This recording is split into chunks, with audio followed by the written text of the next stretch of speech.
Hi. Hello. Good to see you. How's it going? Donald Trump in chat. Wow. I always knew you were a fan, Mr. Trump. Thanks for stopping into the chat. Tim, Frieden, Crane, Atrioc's son. Hi, Dad. You're not my son. You're obviously not my son. Angry Mom. All sorts of parents and sons and children's and hello, R Dubs. I live in Atlanta and I was stuck in Trump traffic for 2 hours today. No shot. What is Trump traffic? Was he speaking in Atlanta or something? What is Trump traffic? My little late Latinx king. Please never call me that. Just don't do that. Wait, you did it 3 times. I just looked at your chat history. You did it 3 times. Also, not late. Literally not late. 30 minutes early. 30 minutes early by all regular standards. In my head and 4 a.m. You wrote 7 p.m.? Yeah, I did write 7 p.m. and I'm here at 7 p.m. So suck on that. The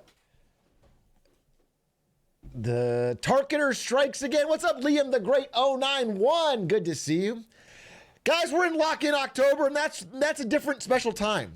Lock-In October, it's a sacrosanct pact between streamer and chat. And we've maintained the rules of Lock-In October. So far, unbroken. Though I did have to use my weekly skip a little early this week. Did have to bust it out on a Monday, but as long as I don't miss Tuesday, Wednesday, Thursday, Friday, Saturday, I am still on the rules. I am still on the rules of Lock-In October. So, we can fucking do it. We can do it and we can make it and it can happen. Hey, Truck, got my roommate to watch you and then he showed his girlfriend your clips. So you basically got you 2 new subs wanting to thank me. Well, did they sub? I just need receipts. Did they sub? Because if they're watching but they didn't sub, then you just got me 2 fucking leeches that just consume my content without giving me money. So if they haven't subbed, you owe me. You owe me $10 a month. 12 actually. And I need visual confirmation that they're not using ad block either. Okay? Thanks for nothing. I'm kidding. Thank you very much. Appreciate you spreading the word. The Clips channel has been a great intro to the content for people who didn't know me. It's been my biggest growth driver of new people to the channel. In fact, there's people who watch 1 clip, then take a break, then end up binging a bunch of clips, then end up binging the main channel. And they go back and watch. A lot of old main channel videos are getting views that they never got before. The Fast and the Furious video, this video when it launched was a bit of a flop. You know, it was below average in terms of numbers. And now this bitch about to hit 1 million. It just had a massive pop off. So, you know, shout outs to Adish and of course the great editors that worked on the main channel.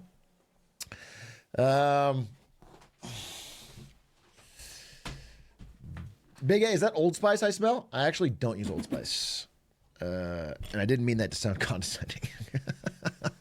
I don't use Old Spice. Yuck. Couldn't imagine. I only use fucking solid gold truffle butter on my... No, I have, I don't know what I have. Something else. Do you want me to check? Is it so important to you that I check what my brand of deodorant is?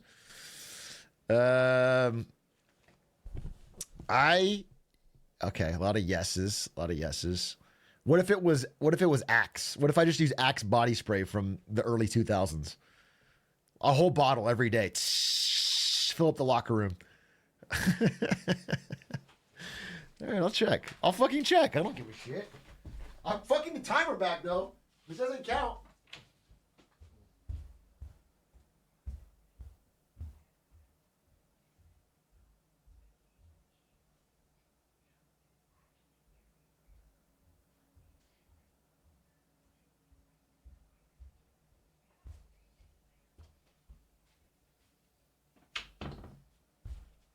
I'm not sure.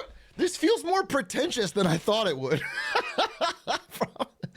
I promise you, it's called Ursa Major Hoppin' Fresh Deodorant, and it's like this. I think it's pretty normal. I don't know where I got it.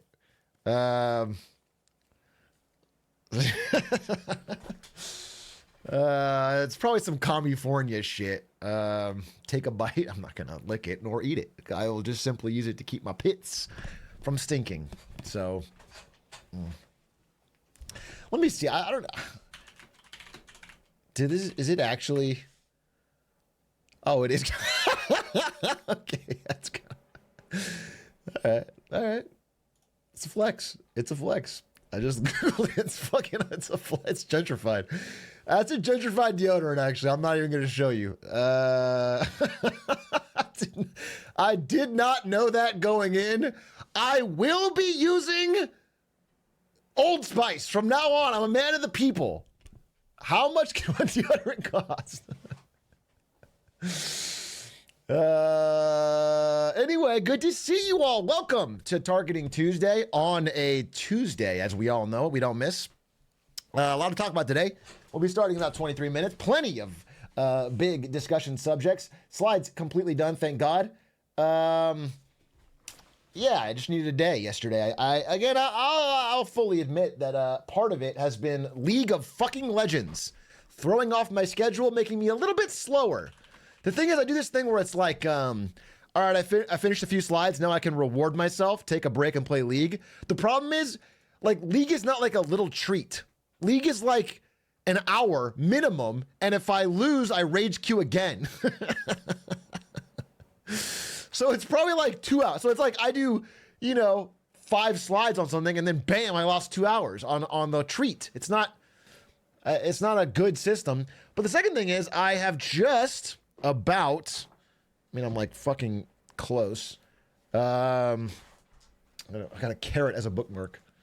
I got to finish this book. I'm on Blizzard, The History, Rise, and Fall of Blizzard by Jason Schreier. And I have some good news to you. Since I'm about to finish it, I thought, damn, this is a fucking good book. I want to talk about it with chat. And then I thought, what if I take a long shot? And I reached out to the author and said, hey, look, I know you're doing a book tour. This is a little non-standard, but, we have a pretty big audience of people that are interested in this kind of thing. I bet you could get a few 100,000 views on YouTube if we did it. And he said yes. So we're going to have the author come on. We'll talk about the book. And if you're thinking about buying it, don't do it yet. Buy it after we do the interview so he gets a little bump, and we might get some more interviews like this. Hold the line, dude. Well, plus I'll have some interesting facts that might sell you on it. So this will be cool. I'm like a little nervous, a little excited. We're going to try and get a real author to do interview on Marketing fucking Monday. So that's coming up. Settle an important debate. How tall are you really? I'm 6'5", Pay. When I fucking slouch. So does that answer your fucking question? Adish been saying. 6'5" can't dunk. I didn't say I was athletic. I said I was tall.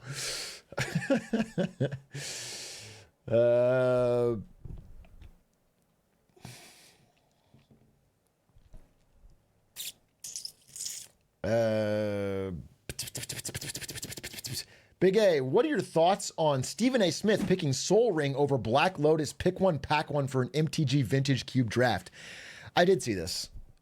Stephen A. Smith has found a infinite content goldmine where he takes any nerdy niche subject and then makes a strong choice on it with no thought, and then everyone laughs and talks about it because it's like he doesn't know that, and he does it over and over again, and it always works. He, by the way, from an MTG nerd POV, made the correct choice. I'd take Soul Ring, Pick One, Pack One too. His rationale was a little off, but although, is it a draft where I get to keep the card? Because then I'll pick Black Lotus and just sell it. You know, am I picking for winning the draft, or am I picking for winning the investment? Magic is more nerd shit than D&D, and that is a fact. This is so embarrassing for us to fight about. It's like, from the outside, they don't see a difference, and so we shouldn't be fighting. Do you know what I'm saying? This is... We need to put our differences aside if we're splitting hairs on nerdiness between Magic and D&D. It's just not doing us any favors. The outside world thinks we're nerdy enough. Oh, by the way, I disagree with you. I've always disagreed with you. I've always thought competitive gaming is like a cooler, less nerdy thing. I've always thought, I'm not like these nerds that play pretend. I'm a nerd who likes to win. I'm basically a jock.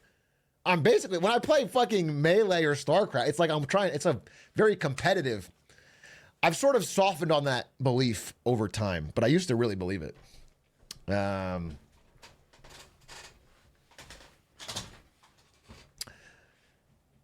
What is your view on U.S. retirement ranking that came out today, placing us at C+ right next to Kazakhstan? Yes, dude!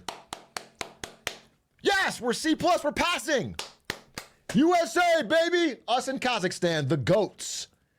We stay retiring with dignity. C's get degrees, baby.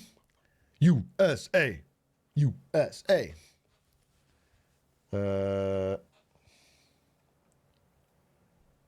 My homeland mentioned Poggies. America? We mentioned it a lot around here. Don't worry. If your homeland is the little old country of the USA, you're going to see some mentions.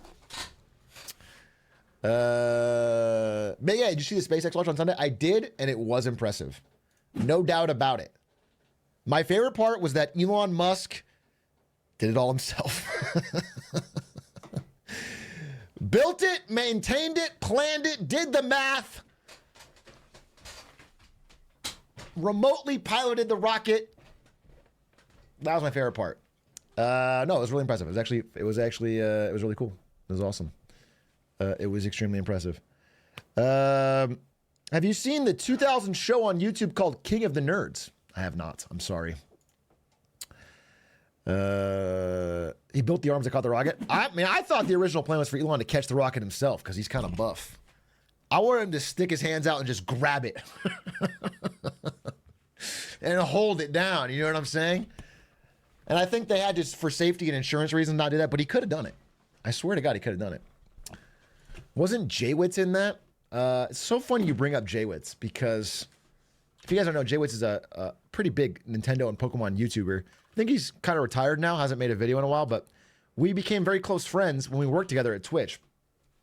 And I was just browsing YouTube on the couch out there, and I got recommended an old Jaywitz video about Pokemon Master Trainer, the board game, from 7 years ago. Anyway, it got 2.7 million views. I watched this video.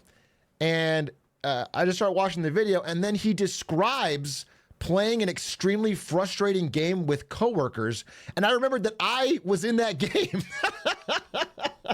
I forgot he brought this game to the office, and we all played it, and it took 4.5 hours while we were drinking, and we, it turns out that this game is designed for children who don't really care about the rules, but if you follow the rules to the letter, the game is like impossible to win. And we found that out in real time. So anyway, it was just a fun memory lane trip. I sent him a message. Or you're just bad at it? Or am I just bad at it? Or is Jaywitz just bad at it? You think Jaywitz, a fucking Nintendo GOAT Pokemon YouTuber, is bad at it? He describes in the video how the rules... Because the problem is... Okay. There's one card that is very common to get. It lets you re-roll a dice. Anyone's dice. Not even just yours. Anyone's dice. And the game, to be beaten, requires a number of perfect dice rolls that go really well. And so, obviously, if you're about to win, everybody just keeps throwing down the card to get a reroll till you lose. And it happens often. And then just to get a chance to do the final fight again is completely random, and you're rolling in a circle till you land on one spot. So it's like, the game can take forever, and it did. It did. We were just rolling and drinking and rolling and drinking and And then you stack up more and more cards. Who won? I have no idea. It's been a long time. I don't remember who won. But probably not me, because if I won, I'd remember that.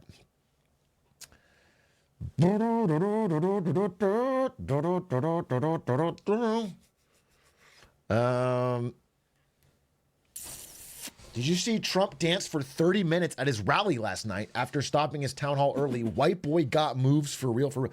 Trump's always had a great dance. He's always had this, the shuffle.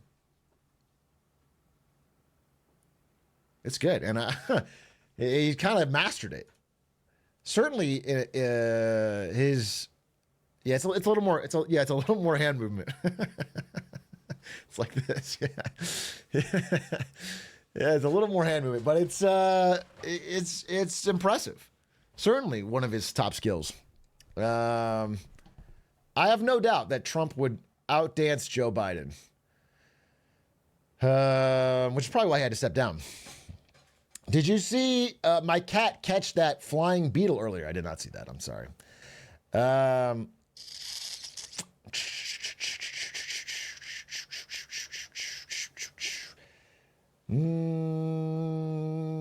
I fear the man who's practiced one dance 1,000 times. Exactly. Fucking exactly, dude. Yes. He's mastered it. He has no weaknesses in that front.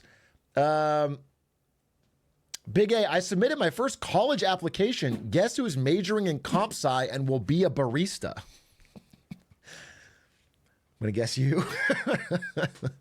What? Based, I guess. Based.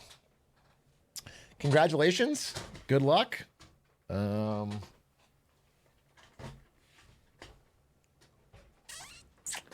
It is a tough time for comp sci graduates. No one can deny. No one can deny that. Here, seeing a lot of... Oh. Dude, I actually didn't find a place to include this in Marketing Monday, so I'll show you now. There's this. Can you see it? This meme, "Are you hired, son?" And then he says no. And basically, I've been compiling a lot of what I've seen about people's labor stress right now, especially searching for white collar jobs. Just a lot of this. Okay, I've compiled a ton of it. And, again, I have this theory that the labor market is not as healthy as appears. Okay, this is my running theory. And I don't want to get too into it because I've already made my case, right? So I didn't plan to make a video on this, but I'll mention a couple things. One thing that was interesting that I noticed was like, this is the subscriber growth for the average large subreddit. Okay, so this is like our politics or our gaming or our news, or it sort of tracks the growth of Reddit. Okay, an even amount each year. This is the growth for our layoffs.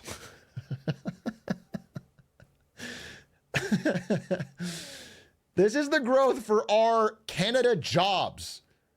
Okay?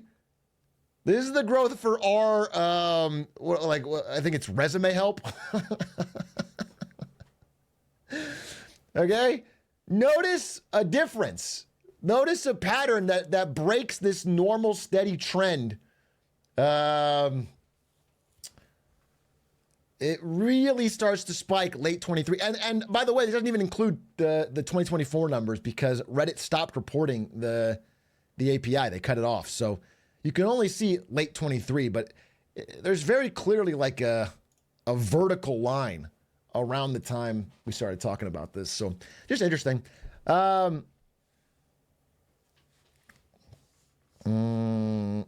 Atrioc,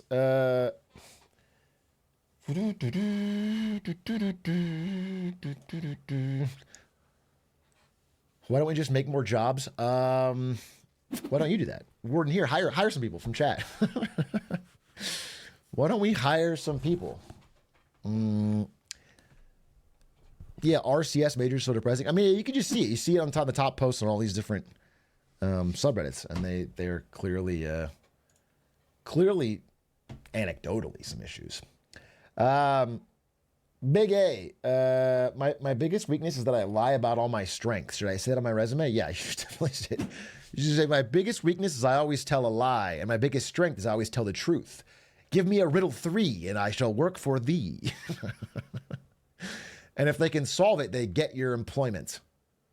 And if they can't, then you're homeless. What a tricky demon you'll be. Did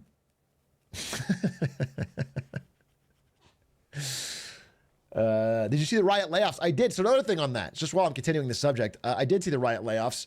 Riot Games put out a post. Again, I am so League of Legends addicted that I'm like checking League of Legends subreddit and stuff. And they put out a post called an update on how we're evolving League. And I was like, oh, damn, new balance patch? New changes? And it turns out it's like, hey, we're laying off a bunch of people. What the fuck? Why would you call it that? An update on how we're evolving League is not a way to say that we're fucking laying off a ton of staff. That's crazy. That is not a normal title. That is no balance patch at all. This isn't about reducing headcount to save money. Okay. Okay. Bro, come on. Come on, bro. Yes, it is. Of course it is. That's what it is. That you don't have to lie. Anyway, they're laying off a bunch of people. And one of the people who got laid off, just, you know, there's a lot of injustices with a big layoff. You know, people that really gave their heart and soul. I mean, I'm reading this book on Blizzard, and it is filled with stories of people who like really went the extra mile to help get classic Blizzard games over the finish line. You know, StarCraft Brood War, Warcraft 3, WoW, and like just got financially shafted afterwards. You know, worked extra crunch hours and then got shafted afterwards. But one layoff in particular from this Riot one really struck me, and it was this one. This guy, Ben Rosado, made the $500 Ari skin. I know he earned his salary, bro. I know for a fact this dude you could afford to keep him on.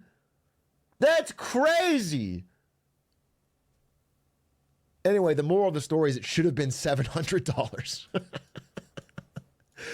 Clearly the skin was too cheap, and Riot cannot afford to keep the artists on. We have to make this more expensive.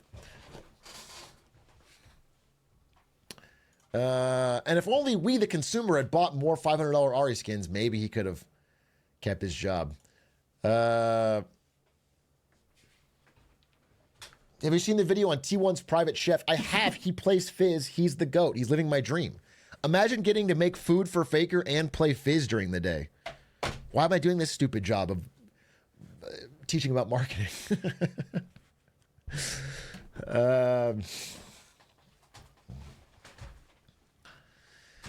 Big A, this is a great question. How is Locktober, by the way, Lock-In-tober, not Locktober, 2 days off and 5 days working, aka a normal schedule? What in the streamer pill is that? I'll explain. For a streamer to do a normal schedule is incredible. First of all, that's amazing. That's incredible. Secondly, most importantly, I am starting at 6:30 instead of 7:30, which is better for everyone who's not a fucking West Coast degenerate. So, I didn't today, but I started at 7, which is still a half hour earlier. We're making progress. By the way, the third part of Lock-In October was that I would fix my audio, which I did. My audio no longer requires juggling the fucking thing. It is audio normalized to the volume. So big progress. Let's take the wins as they come. So you're saying I should drop out from my computer science degree and play League of Legends all day? That's not exactly what I said, but it is what my actions would have you believe. because not only did that work for me to getting a tech job, but it's what I'm doing right now. So bar for bar, I can't really denigrate it. Although your username being homeless man off the perks is not promising. not promising.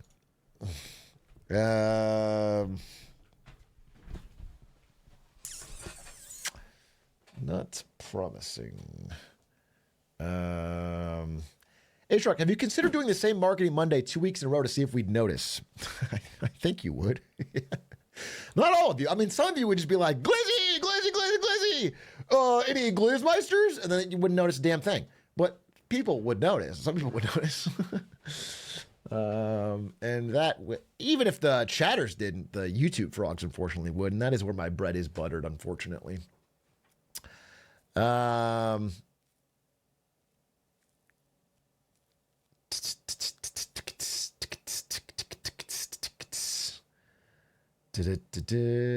wouldn't have to post the YouTube twice? Oh, you mean just to get away with it?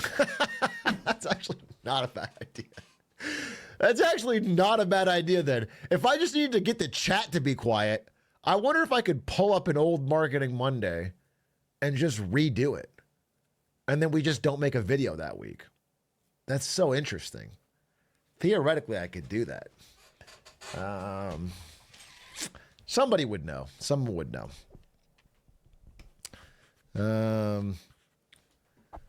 Actually, I've been wanting to redo some of them because I look back on the really old Marketing Mondays and I fucking hate them. I hate them. I hate how I did it. I think they're not. I think they're too sloppy toppy. I don't like the one like. I think I took some great ideas and I wasted them. I guess they did fine, but like the one on top acquisitions and I think all of them are like they're good ideas, but they're not done very well. What's your favorite one? I think my best Marketing Monday videos are two of them. Number one is 2023 predictions, which I think is just fucking heat, dude. I think I'll never get that lucky again. I think that video was fucking mwah. And then the other one was China debt crisis. I think that's a really good video. Those are the videos I'm most proud of. Probably on the whole channel, maybe. I mean, for work that wasn't done by me, I think the Popathon video is probably the best community video. Eric the Pooh just went so dumb hard on that. The Popathon video is like he did such a good job. All the songs get like their play, and he tells the story, and he's got the cut-ins from when the camera went out and I was on my phone, and it's just really good. It's just like, I'm so glad that video exists because otherwise it would have been lost to time. Are you doing Twitch live predictions? I will say that I am. I predicted that I will, if that counts. But it is a tough road to hoe. It is a tough road to hoe, bro. I don't know. Maybe I will. Although I did 2021. I skipped 22 because I couldn't finish. I did 2023. I skipped 24 because I couldn't finish. So by that logic, we are due a 2025 predictions every 2 years. So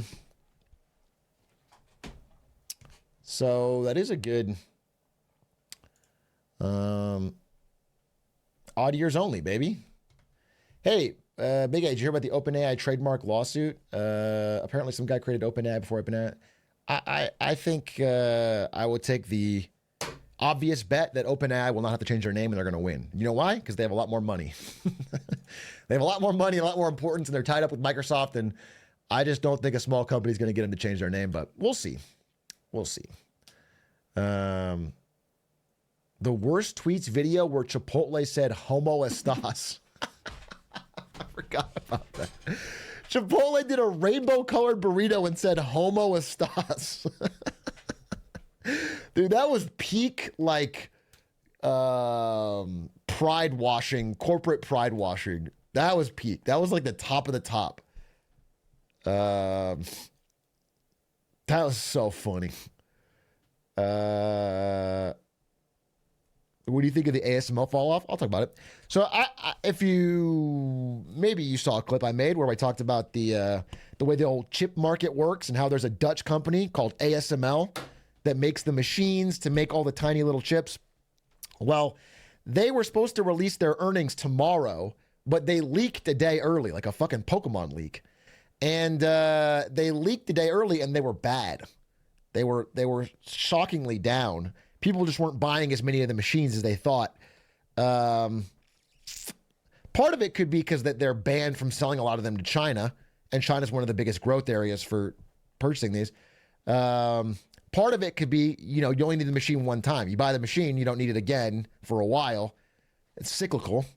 But whatever reason, they fell off, and so temporarily they fell off, but it didn't go that well, and so there was a big sell-off. ASML lost like, I don't know, 40 billion in value today or something. And it impacted other chip stocks like Nvidia and others. Little update. Nothing insane, nothing crazy, just worth talking about, I guess. Hey, I'm new here. Is it normal for Marketing Monday to be on a Tuesday? It is actually, what's normal here is not talking about it. We never bring it up, and we just roll with it. So if you're new here, just know that everybody rolls with it, and we don't make a big deal out of it if it's slightly a day late. We actually just fucking vibe, and we're all chill, and we're not fucking sticklers on exact times and dates. We just like really enjoy the moments. So that's like one good thing about this chat that you are now part of. I'm going to need a little bit more time. But to do that, I'll have to... I'm just going to put my there's white collar tech finance middle class jobs you're seeing more because they're being more vocal, more distant to you. It makes more sense for me to be on Reddit and take memes. I have talked about this. I think that many of the well-paying white collar jobs are being replaced with worse paying part-time or gig work jobs. So that doesn't seem to me like a healthy situation, but the unemployment number might not reflect that.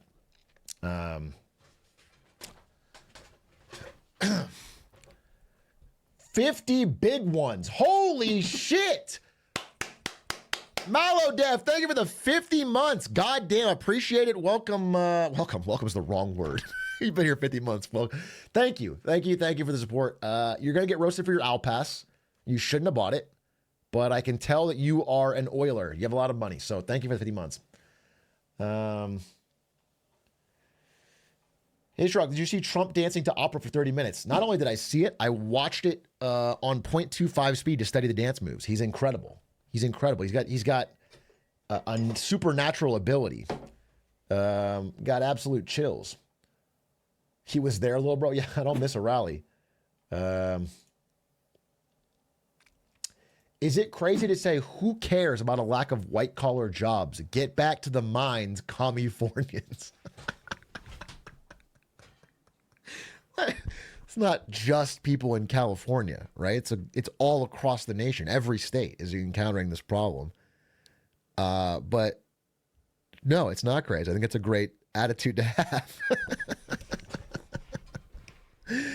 I think you're right. I think America should pivot to a 100% mines-based economy, and that all of our workers should be employed, quote, in the mines. The more we have low-paying, dangerous blue-collar mining work, the better it is for this country. And ideally, it wouldn't be just adults; it would be children as well. I would love it if we had a Australia type economy where half of our economy comes from mining rocks out of the ground and the other half comes from inflating the value of houses. I think our economy right now with all the tech and the energy and the growth, I think that's not good. I think we need to go pure Australia, 100% Australia pilled.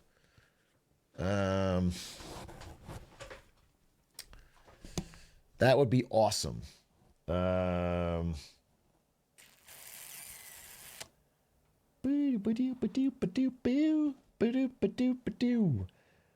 Atrioc, I start your day rich and bold, a gentle beast with power untold. Behest my lips a gentle moo. What say that I am to you? Baited me. You baited me. I didn't want to read this. I wouldn't have read it had I fucking known what you were doing. I wouldn't have read it. I would have skipped it. But instead, you baited me. Oh, jeez. Any hoot. I'm excited to put on this Marketing Monday day. We'll start here, I think, at the end of this timer. We're good to go. Let me do a quick run through, make sure I got everything I need. What else is there to discuss, by the way, while we're on the subject? I watch Marketing Mondays with my giver of birth, and she thinks that Gen Z workers are lazy, and I keep trying to tell her that she's wrong, but I don't know how to. Show her that she's fucking wrong by going to your room and playing League of Legends. Show her that she's fucking wrong by grinding up that fucking ladder and tell her how lazy that is. Okay? Fucking skip class. Don't apply to jobs. Get on that fucking ladder, climb it up, and show her that you got hustle. Show her that LP, then she'll be fucking sorry. Or he, I guess. You said give her yeah. Show her that diamond. I literally did this to my parents. I literally showed my dad that Dad, I'm diamond. You don't understand how hard that is.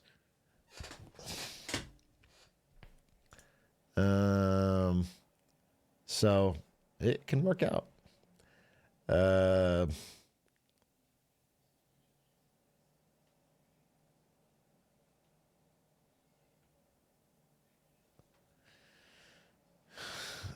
Your dad seems so nice. Say it's cool. No, my dad was not nice at the time. My dad has become nice with age. My dad was not so nice about it at the time. Caused quite a bit of strife in our relationship in previous years, but it all worked out. Any more thoughts on Soma? Over the weekend, Chad, I played 10 hours straight of Soma, a single player thriller horror game about uploaded consciousness, and it was very interesting. It was very interesting and very good. And if you're normally not into spooky games, maybe consider watching it with the lights on and giving it a shot. I thought it was really good. Again, there's not many games that make you think about anything once you're done with the game. It had a good story, and I think, not to spoil it, but the ending is such a gut punch, and it's rare you get that kind of feeling in a game. It was really good. I liked it.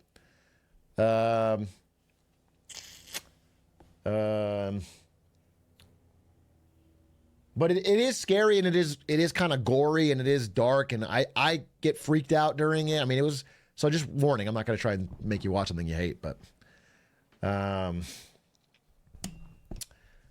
we upload videos of it. I don't know how we can make a video out of a 10-hour horror game playthrough. I don't know. I'm not Markiplier, you know? I don't have the audience for that. I don't know what I would do. I don't know. I don't know how to make a content, so maybe someone can do something. But there's a VOD of it if you want to watch it. It's on the VOD channel. You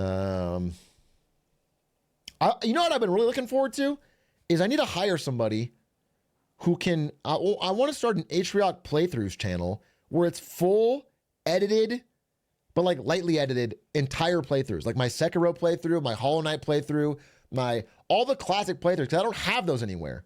Like, if you want to watch my Hollow Knight playthrough, you have to go through like 40 VODs and like find the end of it. It's like half Marketing Monday, a little bit of Hollow Knight, half a whatever. I need someone who can just put it all together, complete, packaged in a bow, and I'll give you a percent. The same way I do to Adish.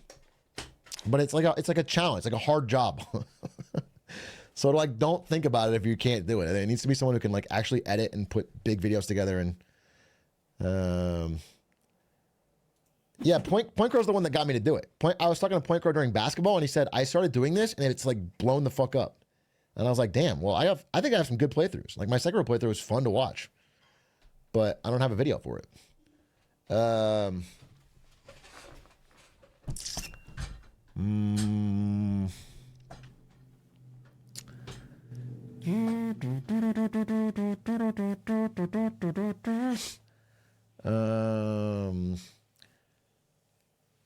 like Supercuts, kind of like Supercuts, but really like kind of like the whole thing is one big video. You know, it's like a 10-hour video or whatever. It cuts out like a lot of all the time I like am getting into the game or taking a break or going to the bat, whatever. Just like focus only gameplay all the way through.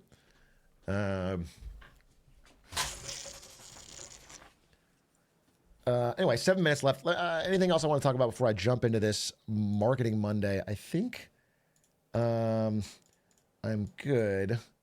I think I'm good.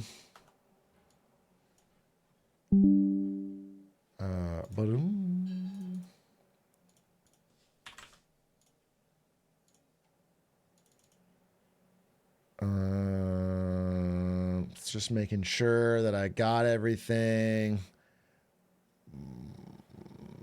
Yes, sir. Yes, sir. Yes, sir. Looking good. Bring camera. This all looks good to me.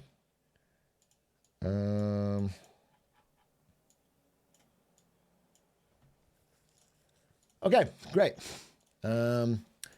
Big A, we were wondering today, what's your Armada number? Armada is one of the greatest players in Super Smash Bros. Melee history, and famously, he didn't lose to anyone outside of the top 6 for years. Years and years and years. He never lost a match he wasn't, or he was favored to win. And so they have a thing called the Armada number in Melee, which is how, it's like your, it's like your Kevin Bacon number for actors. Like, how many people does it take before you get to beating Armada? My best win in Melee, I don't know. I mean, we had an official tournament at Twitch headquarters where I beat Toph, his Falco. And so Toph probably is my closest, and he's beaten someone who's beaten Armada, probably like 3 or 4, I guess. Yeah, I'm beating Blur. I've also beaten Blur, but I don't know about in tournament.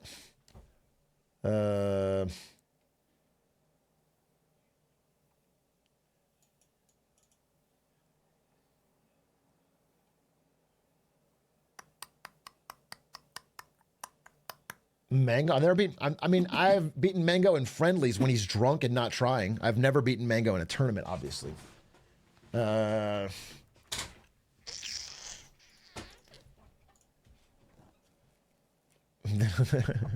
Wait, if you count friendlies, I've beaten Armada in friendlies, also while he's drunk. Armada came to the Twitch office and drank, and I definitely beat him in a friendly. But the second they start trying, they always smoke me. So Armada number 1, baby. Dude, why did my VODs keep getting set to off? What the flip? I'm serious, Twitch. I'm gonna freak out. Okay, I might go to kick. You might lose me, Twitch, if you keep doing this. Publish the VOD, please. Publish it.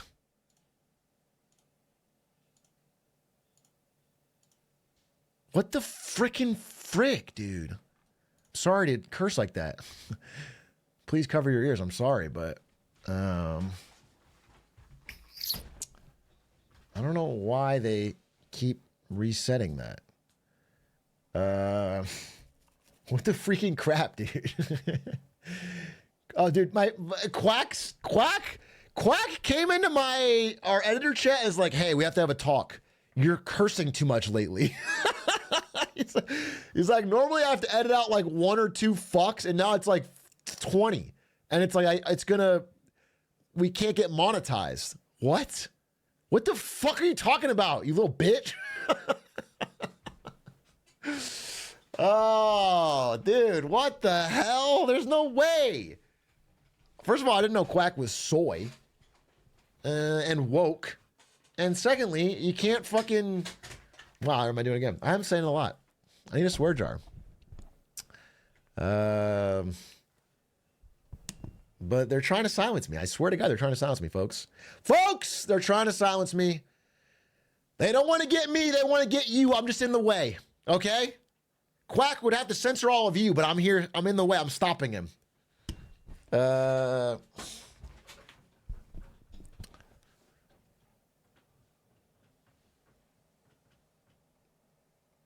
Big A, you should thank a sub for every swear, then we'd have a chance. I would be a church boy. I would be a choir boy if that was the rule.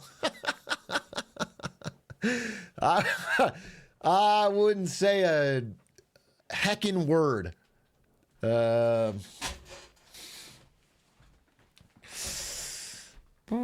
doesn't ASML just start selling machines to China? Are they not done to China? What, you've been really pushing this. I have singled out your name, Toyota Gur, and you have some. I'm looking at your fucking chat history. You keep asking this question that I already answered. Bro, you've been doing this for like, I feel like months now. I just kept noticing this question kept popping up. You have like this, what do you want me to say, bro? You had this whole thing where you're like, why doesn't Lena Khan regulate ASML? And then I told you that she doesn't fucking, she's American. And then you kept fucking asking it. What is your agenda here?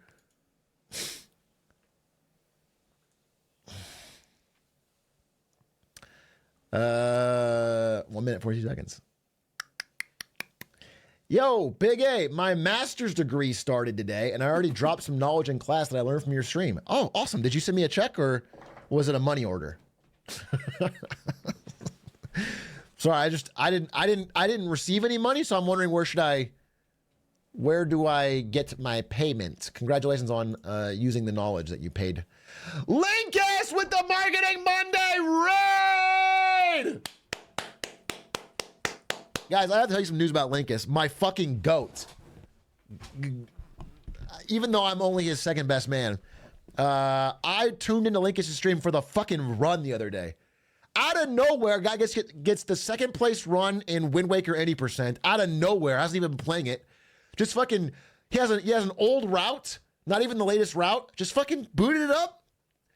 Amazing run. Incredible. New PB, second place, barely behind first. He was on pace for first. It was incredible to watch. Anyway, now he's going to start grinding again. So if you guys want to see someone take back the any percent world record, fucking tune into Linkus this week or month, or I don't know how long it takes to get back into full shape. But yeah, he's goated. He's goated with the sauce, dude. Bro's a true speedrunner. All it takes is popping constant zins and drinking 4 or 5 coffees a day. That's his secret, bro. That's his fucking secret, and that will get you what you need to become a great speedrunner. Anyway, we're trying to do a Hitman Horse whenever he's got time, so we'll see. We'll see. Ladies and gentlemen, without further ado, it's time for Marketing Monday. Do I have anything else to say about Linkus?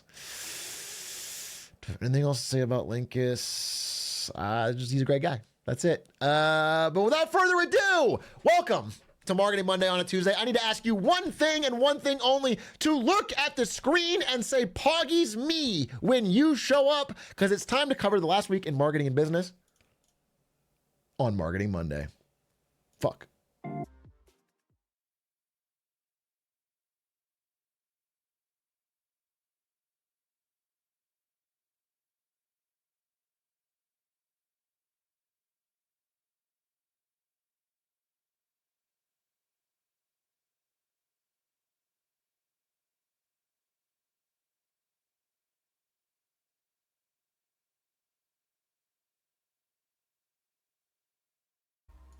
Ladies and gentlemen, welcome to Marketing Monday, wins and fails, where we go over all of the wins and the fails in the last week in marketing and business. Today's top story concerns a subject very near and dear to my heart.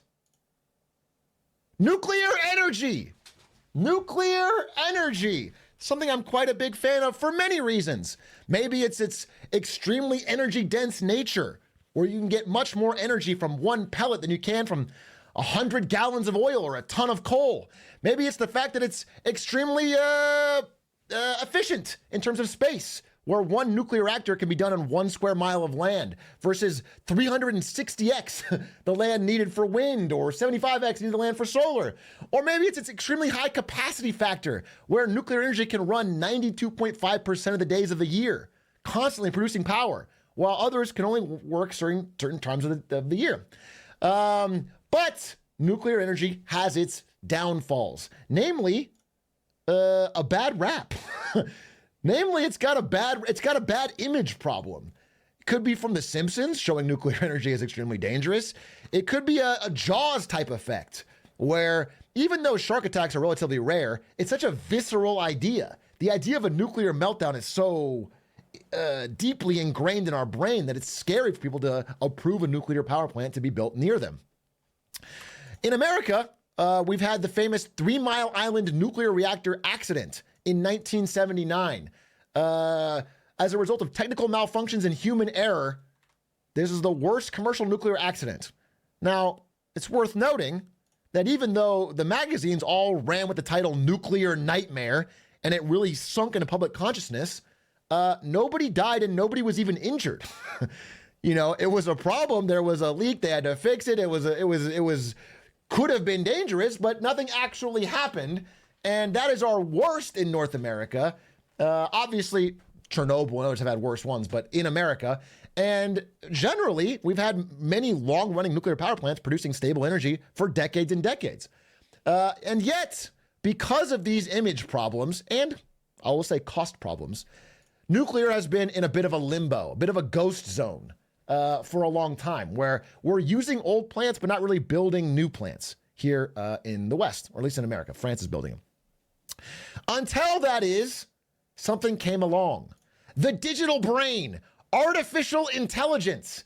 In the past few years, the rise of AI has brought a coincident rise in energy demands. They are out of control. The thing about AI is that it takes place in data centers. Things that are often used for previously, like for cloud storage and cryptocurrency, are now being used primarily for AI. It has extreme data center demand. Data centers look like this, okay? They're big, gigantic racks of servers. Well, they don't exactly look like this. Now, probably they look like this. A little greener and with more NVIDIA logos. Because all of NVIDIA's rise lately has been to the fact that they sell the chips used in data centers. They don't really care about the gaming side anymore. This is where they make racks off selling racks, okay? And that has made Jensen Huang here extraordinarily rich. In fact, so rich that, you know, when I worked at NVIDIA, our biggest, like, pie in the sky rival was Intel. You know, they were the big shot of the chip industry. And we always thought, man, they're like the ones we have to worry about and be afraid of. Recently, Jensen Huang is now worth more than the entirety of Intel himself. This is not NVIDIA. This is Jensen's personal wealth. He is now personally worth more than his company's biggest competitor. But data centers like these have enormous electricity and water demands to run. They are extremely high. In fact, one estimate says that by around 2032, 10% of all electricity in America will go just to data centers. That is an extraordinary demand that our current power systems aren't set up to handle, especially not in a clean way. And so, for example, an interview with the CEO of Anthropic, OpenAI's largest competitor, his name is, I believe, Dario Amodei, said that the future is going to need 3 things built next to each other: a nuclear power plant, a data center, and a bunker in case the AI goes rogue. But it's this one right here that's important, okay? Because these massive demands for electricity and power, especially in a clean way, has led to people re-looking at the idea of nuclear energy. Suddenly, it's back in favor. Microsoft has decided to reopen 3 Mile Island. Remember this? Yeah, they bought it and they're reopening it because they need energy that bad. They're going to pay at least $100 a megawatt hour to reopen 3 Mile Island to get the level of power they need to power their data centers. Microsoft expects to consume 5 to 6 times as much electricity by 2030, and they set climate goals in 2020 that were based on a much lower number. The only way they could even come close to their goals and grow to this is by doing nuclear power. It's just the only way. And so everyone is following suit. Amazon is buying a nuclear-powered data center. Microsoft is buying it. Google is going one step beyond and building new, future-forward smaller nuclear power reactors, next generation technology that won't come out till 2035. They're planning 10 years ahead. I mean, this is like, you know, it's a little spooky to be happening in private hands, but it's pretty cool to see such a burst of energy, pardon the pun, into nuclear so quickly. Google is backing new nuclear power plants, brand new ones, not just like buying old ones. They're actually planning brand new ones in a first of a kind deal in the United States. This is causing a big change. And again, the ones that Google are making are pretty high tech. They look like these. They're called SMRs, or small modular reactors. And they are, again, like, I believe 1/10 the size, 1/10 the space requirements of old nuclear power plants, even smaller carbon footprint, less risk, and they produce a huge. So it is a way, whether it's through, I mean, if it has to be because of AI, it has to be. It's a good way to see America catch up in this energy race to get what is the most efficient and cleanest form of energy, nuclear. So I'm positive about it. And I'm happy to see that our nuclear power plants are going to look more like this, thriving symbols of the future, and less like this. Turn into a damn Spirit Halloween, which is a relevant example as we move into our next win and fail about this. Let's give a win to Spirit Halloween, who has been thriving as of late. Spirit Halloween, by the way, just to be clear, they do have a good social media team because they fired back instantly on SNL for that skit and ratioed them in 2 seconds, okay? I do want to give them credit. They have a good team. However, their business model is as described in that skit, which is they thrive when other retail companies are failing. They're like vultures. When other companies are failing and can't afford their rent, Spirit scoops up the price for really cheap, comes in, buys up the dead Best Buy or whatever, uses it for a month, and then dips. That is their business model. That's how they work. They're kind of like parasites of the retail world. And Spirit Halloween is doing quite well. You may have noticed a lot of where Spirit Halloween is starting to pop up around you, and that is because of the sort of retail apocalypse, at least physical retail, which has been falling apart. The regional shopping mall apocalypse, where local stores cannot afford their rent or to stay in business with enough foot traffic. And so Spirit Halloween is moving in and thriving. Again, they find the largest retail space at like a mall. This would be like a Sears out of business, a Best Buy out of business, a Macy's, etc. And that's where they set up their camp to make a quick buck in October. This is an abandoned Best Buy, which is now a Spirit Halloween. This is the creepiest one of all. An abandoned Babies R Us still has the posters up. I guess that fits the Halloween theme. Anyway, the memes are fast and furious about Spirit Halloween. People love the idea of every time the government shuts down, they'll put up a Spirit Halloween sign, or don't be sad about your business going under, it'll become a Spirit Halloween. Possessing a recently vacated corpse is the spirit of Halloween. People love that. And social media stuff is viral. People are gearing up for another Spirit Halloween adventure.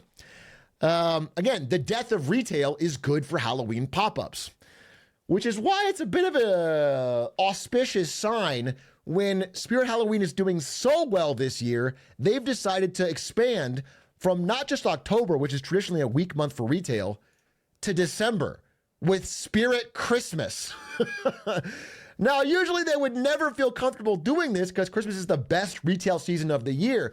But this year, they think there's opportunity. Spirit Christmas is coming to 18 states this year, where you can come in and sit on Santa's lap and buy, I guess, unique discount holiday goods. So get in the Christmas spirit with Spirit Christmas. A huge win to them and a huge fail, I guess, to American retail and malls. And on that front, another icon of American retail is in a bit of trouble. And if you grew up in the early 2000s, you may know it, you may love it. Ladies and gentlemen, I'm going to give a sad fail to Redbox. Dun, dun, dun. Because as of this week, officially, actually, I'm sorry, as of late this summer, but this week was the official designation, Redbox, millions in debt, has gone bankrupt. They were a DVD rental box that would sit outside of major retail locations where you could walk up and find the latest and greatest DVDs to rent and take home. Redbox has gone out of business. If you go to a local Redbox, you'll see this sign that says Redbox is sorry, it's no longer in service, and you cannot rent the DVDs. They ran out of money to buy the rights to new releases. They just didn't have the cash to buy latest and greatest movies like Joker 2. They couldn't get the DVD of that, so they finally decided to call it quits. But what it's created is a unique headache / opportunity. See, there's 24,000 890-pound Redbox machines just sitting there around the country, and the bankrupt company is not going to get rid of them. And a lot of local retailers are stuck holding the logistical bag. What the fuck do we do with these things? Some of you in chat are saying free Redbox, and what I'm telling you is yes. No, it literally is. They might even pay you. I'm not joking. A ton of retail stores are literally paying people who have the capability to take them away. They need to get rid of them. They are, in fact, a huge burden. They interfere with remodeling plans. Some of them are hardwired into the store's electrical system, so they can't even get rid of them easily. Some of them are bolted into the foundations. And some of them have a unique coolant that you can't get rid of environmentally safe. They just thought they'd be around forever. And so, no, a ton of stores like Walgreens are stuck with a bunch of them. Walgreens, by the way, going through its own problems as they've closed 1,200 stores today. This is 5 hours ago. Walgreens is already going through problems. They don't need more problems. And they're having problems with all these red boxes. As part of their panic over these red boxes, they sued the bankrupt Redbox company. This just happened. Walgreens is suing a bankrupt company in bankruptcy court to get some of their leftover cash, whatever they have left, to try and get some of the money back because they're spending $184,000 a month on the Redbox machines, on the electricity and operating of the Redbox machines. So it's a problem. Additionally, people are trying to break into them to steal all of the leftover DVDs. They're just gold mines filled with 500 DVDs. People are just trying to snap them open, grab the DVDs and run, and nobody cares, but it's an eyesore. However, where some people see chaos, others, like this guy, I think his name is Michael Taylor, but I could be wrong, see opportunity. He sees opportunity. He basically went to his local, I believe, Walgreens and said, hey, I love Redbox. I'll take it from you. And they said, please, God, yes. And they paid him money to take it home. So he got his dad's truck, yoinked that thing, and managed to get it home.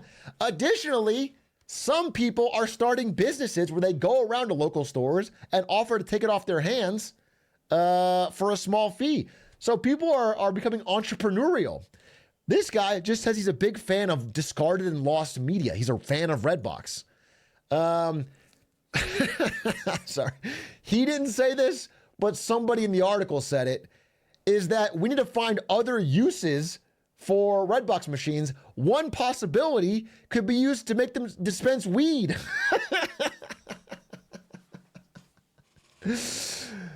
We could turn Redbox machines into Greenbox machines and try to find a new modern use. We don't have DVDs anymore, but we do smoke that Zaza.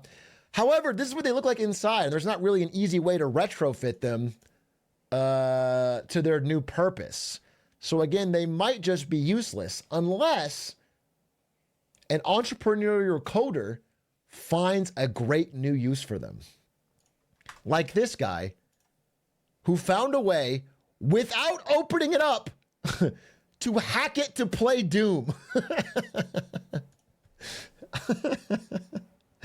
And this is this is not moved.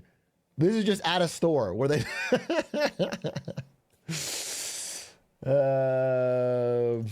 anyway, obviously this is all kind of doom and gloomy for retail, but I do have an actual win, and that is for retail that has learned to adapt to the modern economic climate. And that, of course, is Costco, but not the way you think, not just selling goods in bulk. They've also started to sell literal gold bars. Costco has started to sell literal gold bars, and it's been phenomenally successful. Costco has been making $200 million monthly selling gold bars. They've become one of the largest commodities traders in America in 1 year. As Americans start to fear the ever-present rise of inflation, they want to buy hard currency that can adapt to an inflationary environment. And so Costco members this summer were paying as much as $2,000 for an ounce of gold from Costco. And what's crazy, after all these sold out, was that $2,069 that they paid for it was a good price. Everyone that bought these Costco bars when the gold price was around there has seen a massive appreciation. An ounce of gold is now worth closer to $2,800. It's been a shockingly good deal to invest in gold this year. And the Costco people that everyone thought were crazy actually made a pretty wise decision. However, the wiser decision would have been just to invest in the person selling the gold bar, Costco itself, because they did even better than gold. Costco's been one of the best performing stocks all year, which is kind of shocking. However, what's crazy to me is that Costco is not stopping here. So this was so successful for them, they said, fuck it, we're just going to be a precious metals trader, and are now selling platinum bars as of like this week. Pretty soon you're going to buy barrels of oil and like bushels of future wheat futures contracts. You're going to buy like 1,000 cattle. They're just becoming a commodities trader. Their 9-figure a month gold thing is now being turned into platinum. However, I would like to put a word of caution. While it is true that gold is a good performer in inflationary environments, buying any and all precious metals from Costco is not a guaranteed way to financial success. Unless, of course, these guys say it is. In which case, buy. Get that platinum chain, get that gold bar, okay? That's, that's a fact. Wait for their weigh-in. These guys know finance. When they weigh in, you buy. Speaking of influencers always being right, we all owe an influencer, and it's not me, though it should be. We all owe a certain influencer a very, very big apology. I am issuing a massive Marketing Monday super fail to all of you for doubting this influencer. And I'm giving a win to this influencer, okay? But let's give some backstory. This is an NFL kicker. Their job is to kick the ball. It turns out, recently, NFL's newest superstars are kickers because unthinkable distances of kicking the ball have now become routine. In the past few years, kickers have become incredibly good at the game. They've become more and more lethal from long range. 29% of this year's attempts have been from 50 plus yards, the most in NFL history. And 76% have gone in, the highest percentage ever. In short, kickers in the NFL are becoming more accurate and more powerful at the same time. This is a chart of how far they're kicking from on average in the 70s and 80s. Now they're kicking up to, I believe, 7 yards farther on average. This is an easier chart. If it's pink, that means 40 plus yard field goal was made. Look how much more often that is happening, including the record 66 yarder by Justin Tucker in 2021. Okay? They're just statistically getting way, way better at kicking. In the 1970s, Tom Dempsey hit a 63-yard field goal. Right here. This wasn't matched for 14 years. Nowadays, it happens like 20 times a year.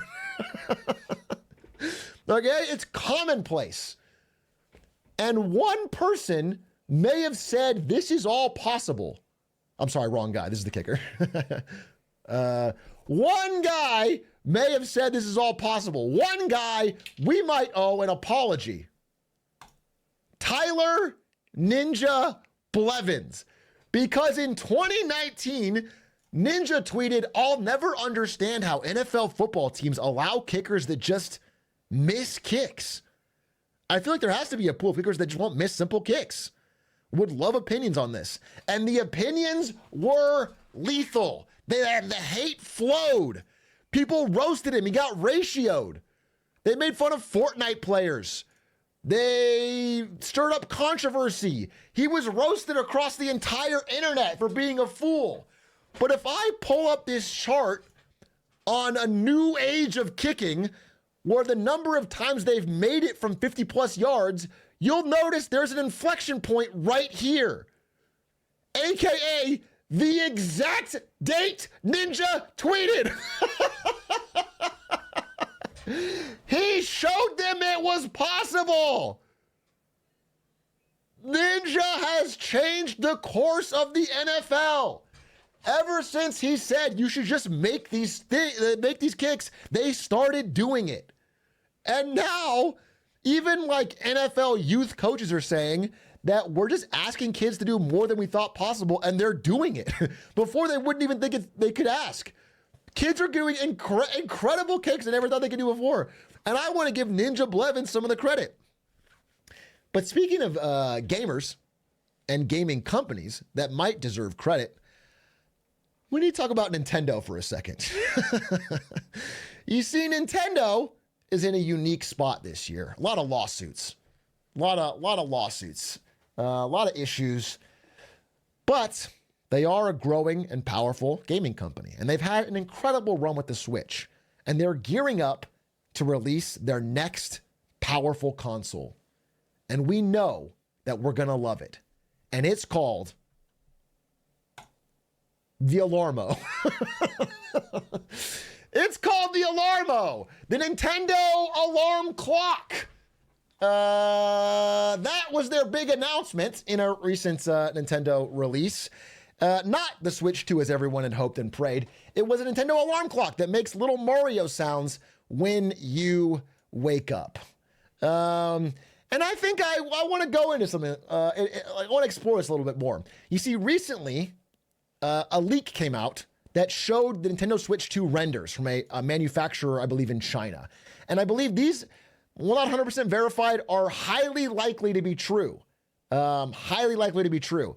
And it looks like Nintendo is doing a lot of things right. They're making the Switch 2 not some crazy gimmick, but just an upgraded, more powerful, bigger, higher resolution version of the Switch 1. They're hitting all of the right notes. Now, this is not the only leak Nintendo has to worry about. If you know, you know. But there's a general sign that they're going to name it the Switch 2, and they're going to make it a reasonable hardware upgrade, which is not Nintendo's normal MO. They're actually doing the right thing for once. And I've realized what's going on. You see, the GameCube was a massive failure. Just didn't work. Okay, didn't sell, lost to PS2 and Xbox. The Wii was a massive success. The Wii U was a massive failure. The Switch was a massive success. Are you seeing a pattern? They knew the Switch 2 was coming next, and even if they did everything right, the curse would doom them. So they figured out a plan to make sure they hit their goals. Let's put in the fucking Alarmo. As long as we shove out a random crap sacrificial console in the middle, then our Switch 2 with a good name and a good hardware can succeed again. It is a 9-head play from Nintendo. It is a gigabrain sacrificed to the gaming gods.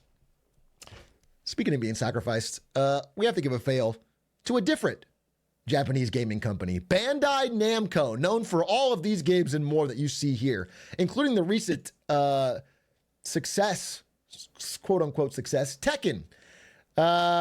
Unfortunately, it wasn't as big of a success as they hoped, and Bandai Namco is now beginning to do layoffs.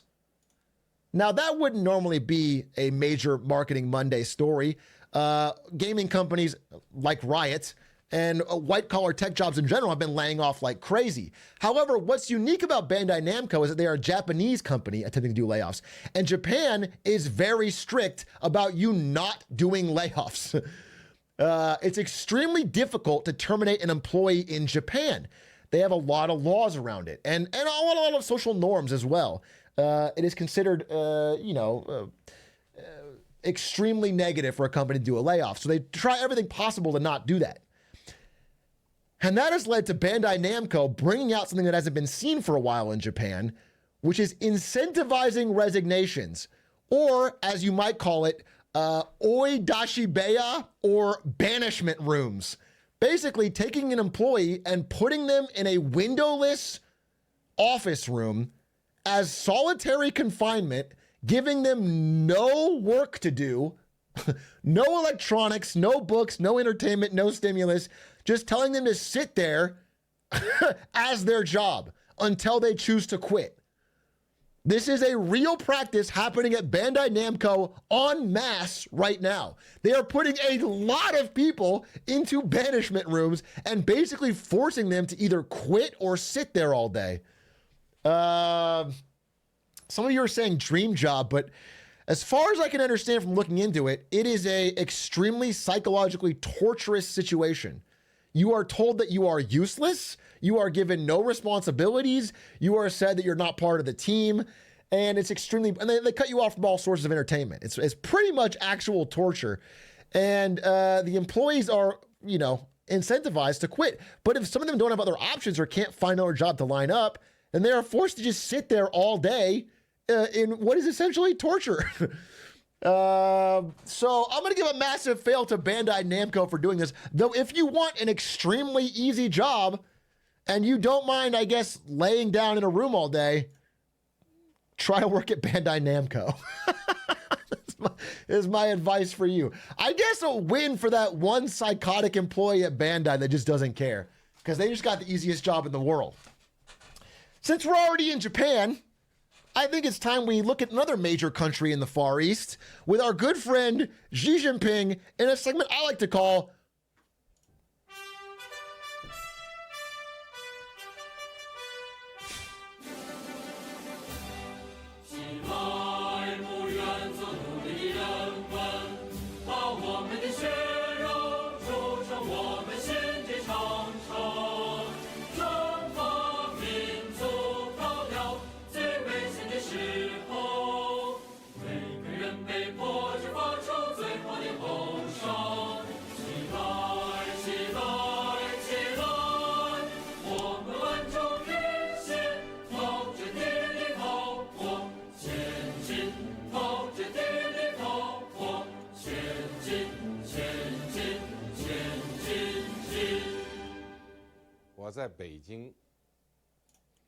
Welcome to What's Up Beijing, a segment covering what's going on in the world's second largest economy, China.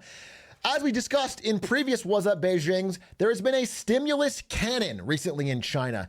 After all of their real estate economic woes, Xi Jinping finally unleashed the bazooka, cut interest rates, printed money, etc., to try and get the economy growing again, get it back on track. However, there have been some early pitfalls for our man here, Xi Jinping. A while ago, I made a video about China's debt crisis where I said, in short, that Xi Jinping is scaring the hoes. Basically, that it's become difficult to invest in China because of how controlling Xi Jinping has become over all aspects of the life and economy of China. Some data is coming out that really proves that. Specifically, that as growth has slowed and growth targets get missed in China, the number of laws that directly reference Xi Jinping and his party's absolute authority have skyrocketed. Again, in 2018, it was about 4% of laws would mention that. Now we are at close to 64 or 65%. Almost every law being written has a section specifically talking about how Xi Jinping is the absolute power and has absolute authority over whatever the law is about, which is a unique problem. Additionally, while last week the stimulus was extremely bullish for Chinese stock markets, they skyrocketed. It has slowed down a bit as people try to figure out what the stimulus actually is and what it's going to. And some of it is not as growth-oriented as thought. A lot of the Chinese stimulus is going towards bailing out local governments, which is basically like, again, in China, it's a little bit different to America. In America, our national government is deeply in debt. Deeply in debt. We have a terrible debt to GDP. But our state governments are not so bad.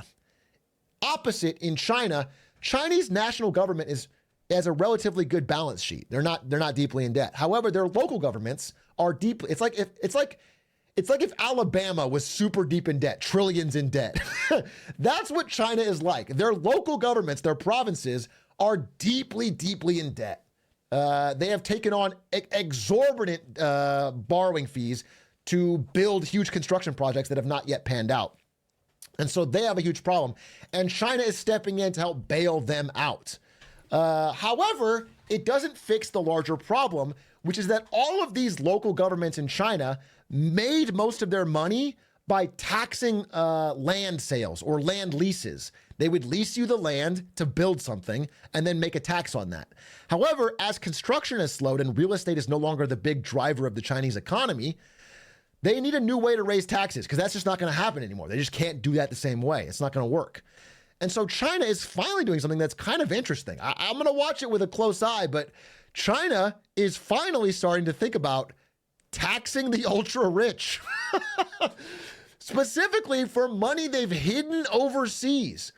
Because they are so desperate for tax revenue, there is no other way to get out of this crushing local government debt.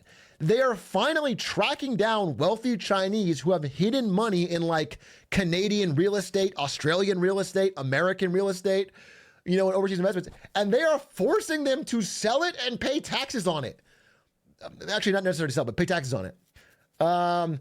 Which is interesting and could cause some interesting problems. I mean, I don't know how this plays out. But they are finally summoning wealthy individuals and forcing them to pay taxes that they owe to face their dwindling fiscal revenue. Now, this is going to have some knock-on effects, especially in real estate markets like Canada and Australia that have been a haven for hidden Chinese money.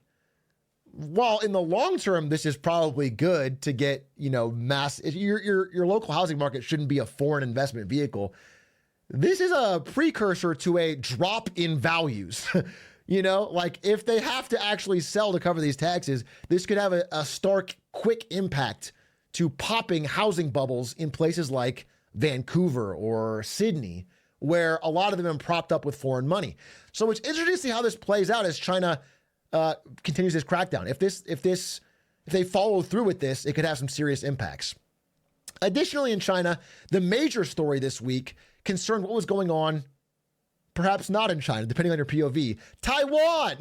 This is Lai Ching-te, the premier president of Taiwan. He gave a speech this past week saying, hey, again, not too out of the blue for him, but he said, listen, we would love to work with Beijing on a lot of things. We have a lot of common interests. We want to work with them, but they don't control us. We are a separate country. And him just saying that out loud was again cause for massive response from China, where they held a ton of military drills around Taiwan, war games around Taiwan, large-scale drills around Taiwan in direct response to this speech. And while they've done this in the past, these were a little bit unique. First of all, they were closer than ever before. They've never been this close to Taiwanese mainland, complete surrounding by air and sea. Secondly, it's never been this much. It was a record number of warplanes. They've never done this many warplanes. It was a large-scale military drill. And thirdly, they've never done a complete island blockade test. This is the first time they tested completely blockading the island from receiving natural gas and energy and you know, like food shipments. It was a complete test of that capability. It was basically a massive threat to Taiwan. They warned specifically against separatist acts and said if it continues, there will be more to come. So it's, while again, a lot of this has happened, I mean, this has happened for a very long time, and it's generally considered saber rattling. The fact that they have increased in intensity is at least worth noting. However, maybe it was all a sign of their love for each other. Because this official image came out on Chinese state media of the blockade making a heart around Taiwan. And this, when translated, I believe means, I'm sorry, I have to get the exact, message. It said, "Hi, my sweetheart. The patrol is in the shape of loving you." Taiwanese citizens, when asked about it, said it was creepy and likened it to sexual harassment. So we'll have to see how this all plays out, but we'll keep you updated every week here on Marketing Monday and What's Up Beijing. Thanks for watching. Tune in every week for more wins and fails. Ba-da-ba-ba-ba. That's the show. Bye, YouTube. Thanks for watching. Another ep in the books. I can answer any questions on any of that. I thought it was all very interesting this week. A lot of retail stuff and then the nuclear and China stuff on top. Atrioc,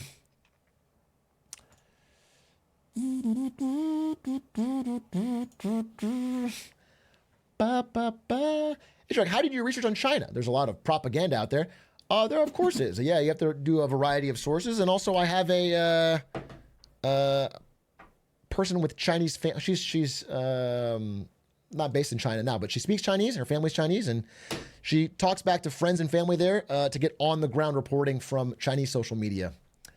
Stefik is really, really helpful. She helps bring these stories and confirm them when we need to get reactions from the Chinese side. Have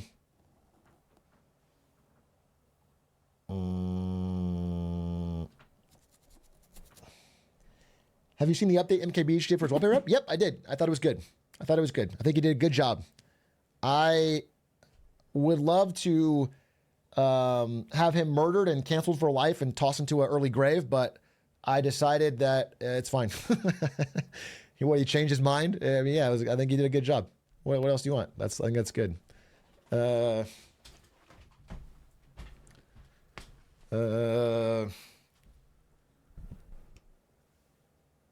heard it's hard to resign in Japan. Well, okay, I heard this too, but also I think it's because of shyness. Like in Japan, you can hire somebody to resign for you because people are so afraid of telling their boss they're quitting because the boss will get mad at them. The boss will like guilt them, yell at them, whatever.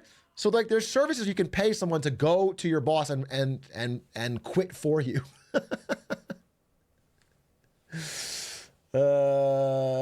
Battle report. Oh my God, wait, bonus for the chat. I forgot we have a battle report this week from Whodat 950.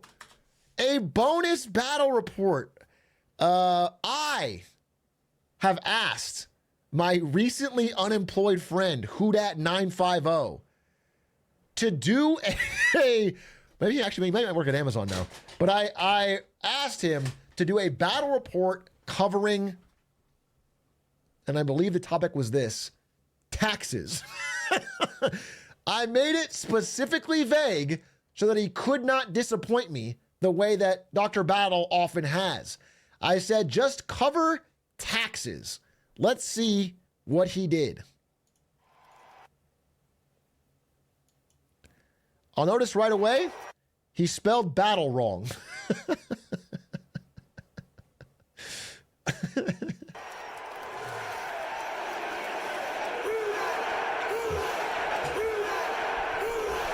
This is not real. They don't cheer your name like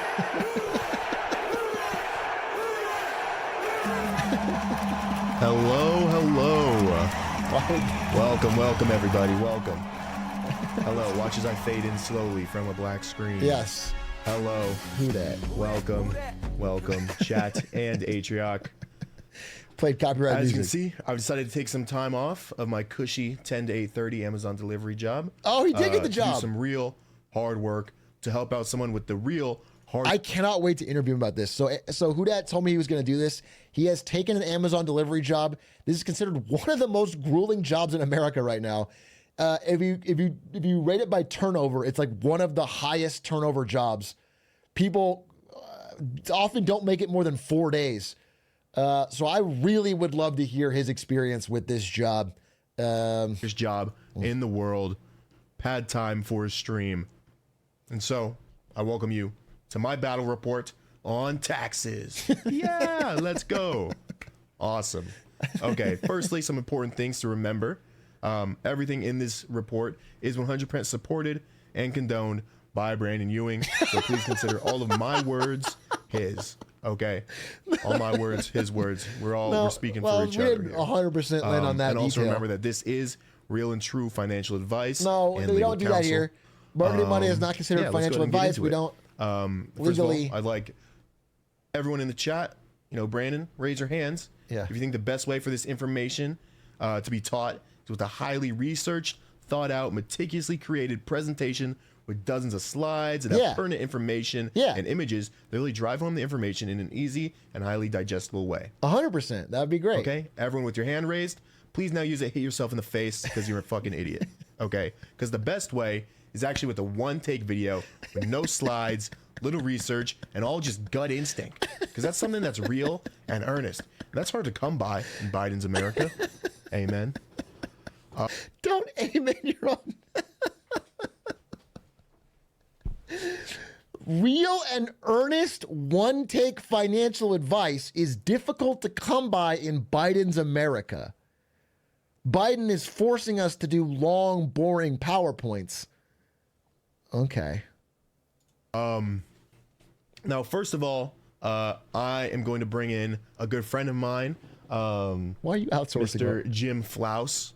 Okay, he's all about taxes, and he's gonna share some important information with you. So let me go ahead and cut to him really quick. Jim, take it away, please. Jim. Hello, I'm Jim Flouse. I'm an enrolled agent. I'm authorized by the U.S. Treasury to represent taxpayers before the IRS in all 50 states. Did you just Google taxes and this is like the first YouTube video that came up? I work with taxpayers across the country who get into IRS trouble. And what I do is I help them to make sense of what's going on, to replace all the fear and the chaos and the confusion about their tax matter, and replace that with peace of mind and clarity and, well, a sense of control. Great. One of the biggest fears people have is, what if they don't pay their taxes? Can the IRS throw them in jail? Not paying your taxes is a civil offense. It's not a criminal offense. Therefore, you cannot get put in jail for merely not paying taxes that you owe to the Internal Revenue Service. All right. Thank you. There. Thank you, no, Jeff. there's more to that. Thank you. No, don't stop there because Everybody. it cuts off the important context of the very real consequences you can receive. It's not... As you heard, they can't do anything. They can't do shit, you know? That's not what he said. They no, can't that's do not what he nothing to said. you. You're perfectly fine. So you do not need to be paying your taxes. It's not like they're not going to be able to throw you in jail. You know what I mean? Now, I know boring shit like this can be boring. Yeah. I mean, have you seen the 3 Lines Marketing Monday? So actually really let's take a good. quick TikTok break. Everyone, please pull out your phones. Watch a couple TikToks. Absolutely. I'll do the same, and we'll get right back to Do it not in just need a to take second a here. TikTok break in the middle of a short form video. This is only an 8-minute video. Holy fuck. It's about Optimus Prime. Stop scrolling, looking for a new game to play because we've got just the... I just want you guys to know that I'm not kidding. Every one of the Dr. Battle ones and this one I've paid for. I pay cash for every time. I want you to know they are making money off these every time. Zach, is this your cabin? Let's check it out.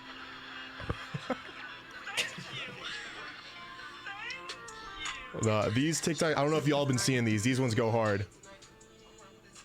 Where it's like they got the sitcom people dancing to this music with a funny caption. I love those ones. Oh shit, grilled cheese. At least I'll save money by not paying taxes. That was actually a pretty big game he put me onto. That grilled cheese looked pretty good. Yeah, I guess. You need to pay them way more. You don't even know what I'm paying them. So Also, how can you know? have y'all seen that Gordon Ramsay can't make a fucking grilled You're not cheese? even. You're just. Like, bro actually sucks at making grilled cheese. It's insane. Ooh, that looks good. Fuck, I keep pulling it over when he's just eating it. You're missing good cheese pulls. I'm sorry, chat. Taxes. Taxes. Who dat? Bechamel's a little fancy for me. All right. I think that's enough TikTok. Okay, I think that's enough TikTok for Yeah, you think so? this video. Okay. Now you're gonna hear it straight from me. I'm gonna tell you my point of view on taxes. What's that? Finally. And all I have to say really is we don't need to pay them. That's not. Like, there are so many men, many men and women and non-binaries out there that the chance that you get audited.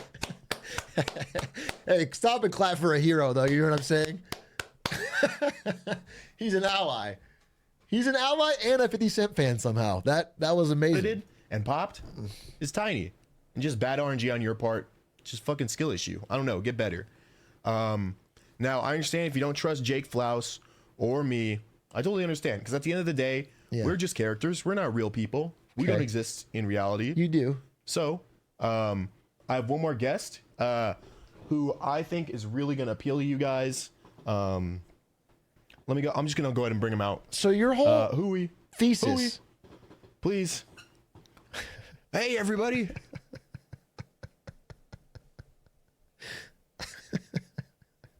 Your whole thesis thus far has been that taxes don't need to be paid. And now you're bringing out Huey, who is, to my knowledge, a puppet, though could just be a really handsome blue-skinned guy. Gonna tell me more about it. It's me, Huey, the tax puppet. Oh my goodness, Huey! I'm so glad you're here. Can you please tell the chatters about paying your taxes and why maybe, it is or isn't important to do? Sure thing. Okay. In the fiscal year 2023, the IRS closed roughly 626,000 audits of individual income tax returns, 85% of which were corresponding audits. The agency's National Research Program also audits a small, semi-random selection of filers thoroughly to study the nature and frequency of tax non-payment. That may sound like a lot, but when you consider Huey is so intelligent and flows so naturally. And what's cool is I know that Huey is not looking at the monitor because Whodat is. So Huey's just saying this off the top of his dome, which is fucking awesome. Total population of the United States, 333 million people, maybe more.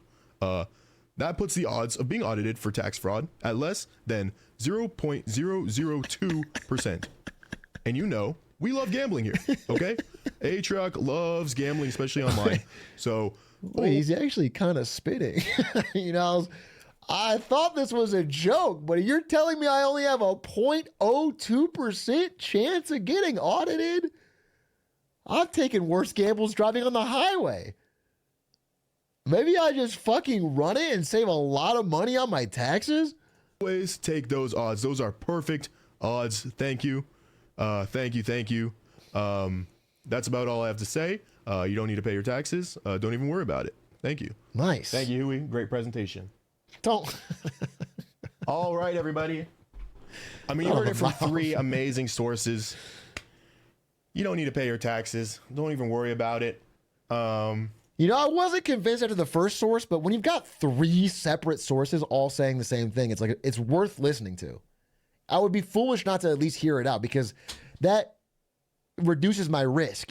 All three of them are coming to the same conclusion. They can't all be wrong. Yeah, so next year when it comes around, just let them fly. Let them fly. You'll probably be good. Last thing I wanted to say is I pulled my hamstring like a couple of months ago now. Just cut this part out. And it doesn't hurt like really It's not bad like when relevant. you're walking, but if I stretch it weird, it hurts. And weirdly enough, like whenever I cough or sneeze, This it's is like a not sharp relevant. pain in there. It's fucking weird. So if any of y'all know anything about that, please get back to me. Just let me know. You know where to find me. And if you don't know, Atrioc is going to tell you right now. Whodat probably doesn't fucking know either. 950. Whatever. Twitch.tv Anyway, /Whodat that was the battle 950. Give him a report. follow if you No want need to do your more taxes. Bye. taxes and financial advice. That's powerful stuff, folks. Thank you to Whodat. That was a wise use of my money. That was a wise use of my money. Thank you again so much.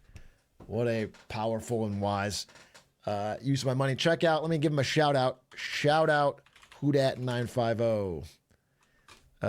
Check out his channel. He goes live after his Amazon job most days to watch copyrighted films. And it's pretty fun, actually. So give him a follow. He's a good guy. And a great tax accountant. Truly a great tax accountant.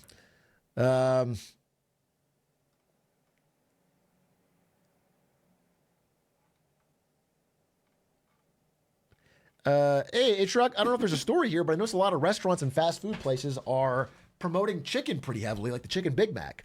I assume that means the price of beef is going up too much, but maybe they know they can't risk scaring away customers by raising the price of the burgers again.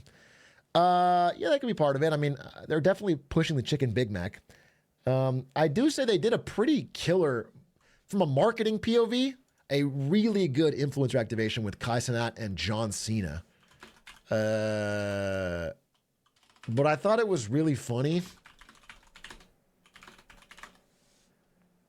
Again, they had Kai Cenat or John Cena come on to Kai's stream. They both held up a McDonald's chicken burger. And then Phantom came out and Phantom taxed them. He grabbed them both and ate a bite, and he Phantom taxed them, and then the kids went fucking nuts. They went insanely fucking, I mean, but you know what I'm saying? Like that, from a marketing POV, they understood the assignment. They understood what people would want to see, what would go viral, would do well, and it did really well. I mean, they definitely got their money's worth. So I have to give them credit. However, I do want to say, it was funny because John Cena like stops in the middle and gives this inspiring speech. I used to think I was put on earth to be a wrestler. That was it. I was put on earth to be a WWE superstar. And then I started doing a little bit of acting, and I'm like, oh, no, it's easy. I'm a storyteller. No, I'm a human being, breathing air like everybody else. And I'm significantly insignificant. I'm a grain of sand on a beach in a pale blue dot out in the middle of nowhere. I just want to be useful. Life to me is a gift, and dude, I have, in my tenure, I understand. I have been given lottery ticket after lottery ticket after lottery ticket. I am lucky. I understand my luck, and I try to live each day grateful for the luck. So when the sun goes down, I look at what I did for the day, even if it's relax. Did I earn the sunset? Some days I don't, and I motivate myself to try to do it again, but most days I do. And that's my sense of purpose. So now I have what makes me happy. And I can chase those things. And that's what makes the ride super fun, man. To me. That's fire. That's And that is a beautiful and powerful speech, but it is so cosmically funny to me that it's delivered while they're all wearing chicken Big Mac golden chains as part of a McDonald's ad. It's like the whole reason he's here is to promote McDonald's chicken Big Mac. That's the... It's not like two friends like hanging out over a beer. That was cracking me up.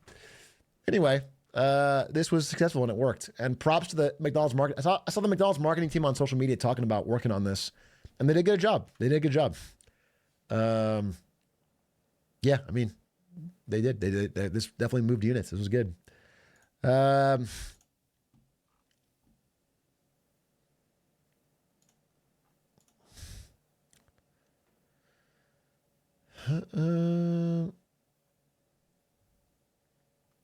Thanks for that stuff about data centers. I'm writing an essay about that. We'll be sending some soon. Do you have a Cash App? Bro, first of all, you're not even subbed. So don't worry about my Cash App, little bro. Secondly, it's fine. It was a 20 slides on data centers. You'll be okay.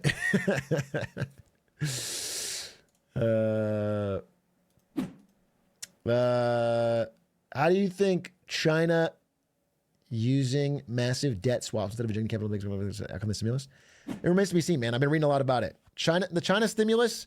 The problem is, without getting too in the weeds, is Chinese consumers are very hesitant to spend.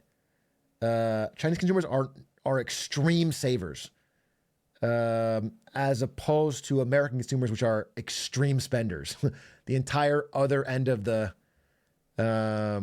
spectrum. American consumers are much more likely to take on debt and spend and keep the economy growing and moving, which is generally what you want. And Chinese consumers are not, especially in risky times. They've increased their saving.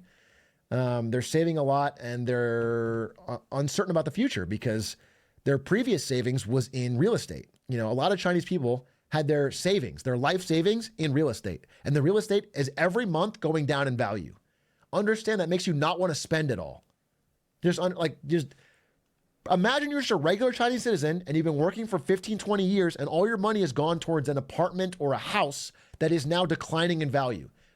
Whether that doesn't mean collapse, it doesn't mean, but what it means is you're not going to spend that much. You're going to have to save more. You're worried about retirement. You're just going to be more frugal. And that is what's happening. Like, they're having deflationary problems. Is that we're having inflationary problems? They have the opposite. Prices are going down on everything, but like the economy is slowing. And so they're trying to like stimulate, they're trying to get it going, but unless that consumer demand picks up, it won't mean anything. It won't, they have to do that.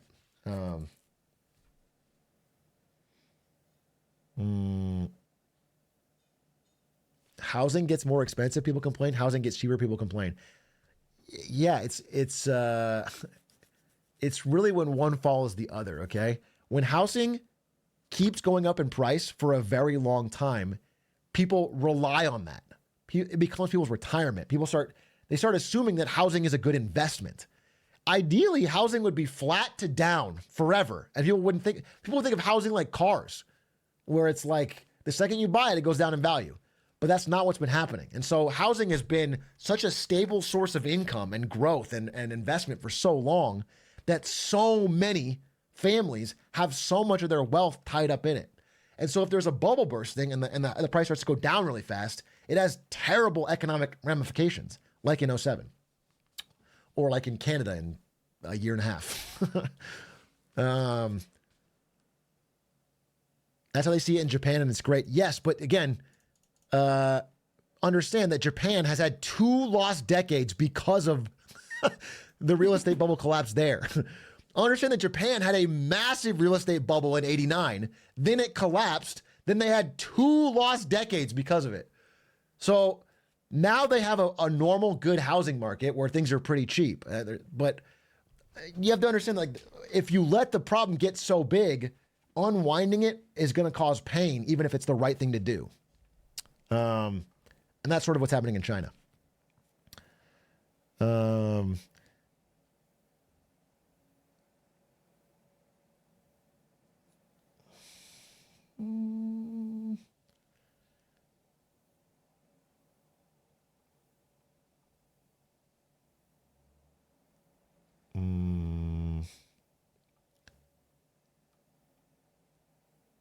Do you think most people with the Switch will be inclined to buy the Switch too? I think it's been long enough. Can I do a show of hands? Are you a Switch owner in chat who's interested in the Switch too? My hand's up. Yeah, I am. It's been 5 years. People are going to say yes or no or maybe, and then like a great new Zelda game is going to come out and everyone's going to be like, fuck yeah, I got to get it. That's how it always works.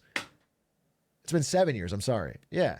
Nintendo's got a formula, bro. They'll make a fucking incredible new Mario or incredibly new Zelda or incredible new Pokemon game or whatever, and then everyone's going to buy it. Or an Animal Crossing or whatever. It'll be some game that's like really good, and then you're going to want to buy it, and you're going to get one. I think they're doing everything right so far for the Switch too. I wasn't joking in the present. I think Nintendo's doing a lot of things weird or wrong right now, but I think they are like desperate to make the Switch 2 a success, and they're not making their normal mistakes. They're like upgrading the hardware, but not changing it dramatically. They're not doing a stupid name. They're planning a release schedule with enough games. They're giving it time. I think they're doing some smart things. We'll see, but I think it'll play out pretty well. The idea is it should be out April next year. That's the estimate. Around then. Show about the leak yet? I did a little funny allusion to it in the presentation, but there's a bunch of Pokemon Game Freak leaks. Most of them are just about like game source code and upcoming games. The interesting one to me on that was about there's a millennial Pokemon show coming out. They are working on a Netflix Kanto only, original 151 only Pokemon show for Netflix just to hook all the fucking lapsed millennials who grew up with Pokemon. That was the biggest leak for me. The biggest leak for the internet was that some writers on Pokemon are fucking freaky and have a lot of origin stories about Typhlosion fucking humans and having babies and shit. That was the biggest one. But they have a lot of stuff in the works. It was an interesting thing to read. They're folklore stories. You understand, Mom? They're folklore stories. Get off my computer. Get off my computer. I don't read my private journals. They're folklore stories. It's not real, Mom.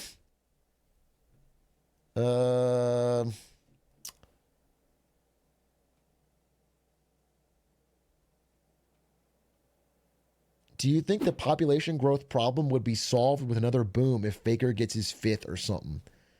Honestly, yes.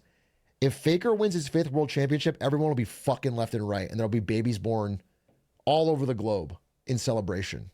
It'll be the Faker baby boom. So I hope he does. Do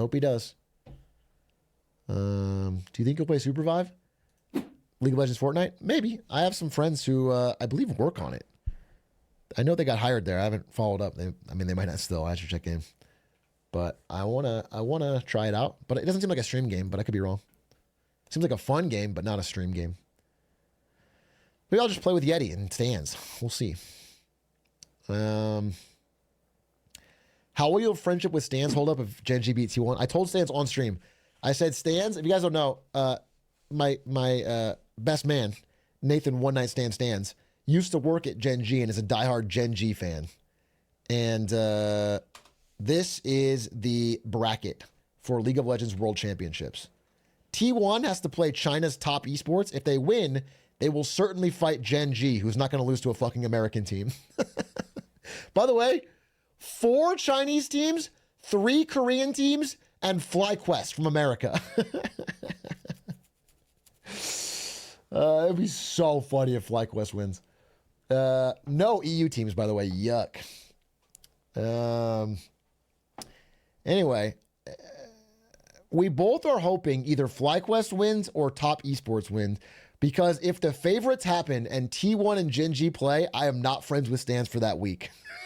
I'm just not. I'm going to be actually salty if they lose.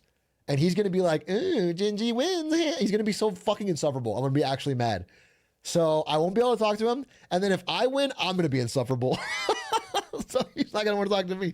So we're going to have to take a week off. We're just not going to duo for a week. I promise you it's going to be serious. Because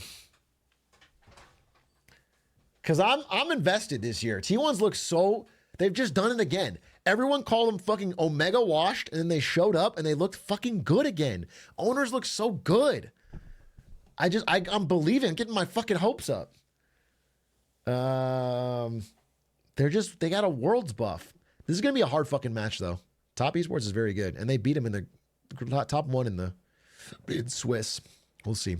Anyway, I want to do my pick'ems. Let's do my pick'ems. I haven't done them yet. Quarterfinals. LNG versus Weibo. The favorite is LNG. I kind of believe in Weibo. Is that fucking crazy? Underdog pick for more points. Hanwha Life versus Billy Billy. This is a fucking match, dude. This is a fucking omega good match. This is going to be some high-level League of Legends. Korea, number 1.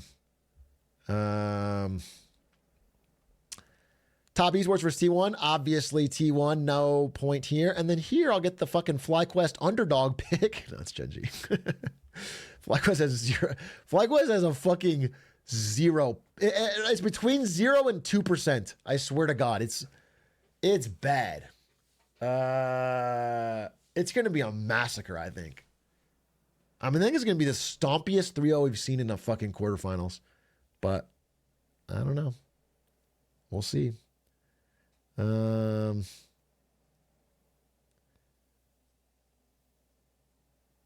Maybe Chovy doesn't know what Fiddlesticks does. Yeah, they should get Ludwig in there.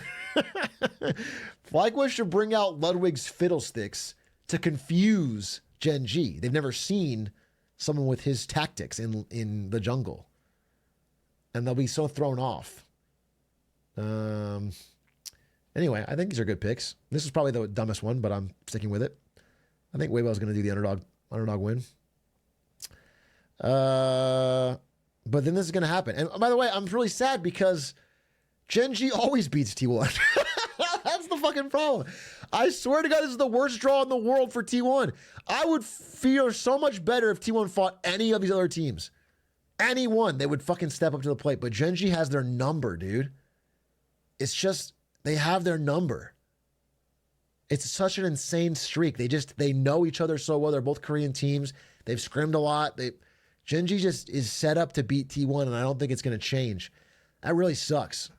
Because if T1 loses to Gen G, but Gen G wins the tournament, it's like any other matchup. I bet T1 could have done it. Anyway, FlyQuest will win, so no worries. No worries, FlyQuest will win. Fly 3-0. Yeah, can you imagine? Dude, if FlyQuest won 3-0, it would be, I'm not kidding, definitely the greatest moment for North American League of Legends ever in the history of the game. It would be the biggest upset in league history. It would be the biggest upset in league history. It would be one of the biggest upsets in esports history. That'd be crazy. How many times has Gen G lost ever? Gen G's lost a lot at Worlds. They're an incredible Korean team that stomps Korea, then goes to Worlds and chokes. But this year, they lost Korea, and now they're not choking in Worlds. It's an insane flip. Now they're not choking. And it's like, wait, what? That was the secret? Any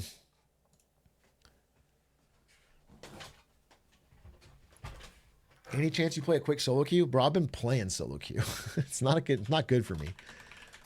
I have been playing solo queue. This is my last fucking day of solo queue. That's a lot. Holy God, wait, I played a lot. Oh my God, in 24 hours is what I played? That's a lot. Wow, I didn't even know that was so many. What is that? 1, 2, 3, 4, 5, 6, 7, 8, 9, 10 games in a day? No way. Oh no, I did? There's no way. Well, this is 2 days. This is 2 days. It's 5 games a day. 5 games a day. Because this is 2 days ago. This is counting a day. This is like not doing it right. This is 2 days. This is yesterday plus. So it's 5 a day, which is still bad.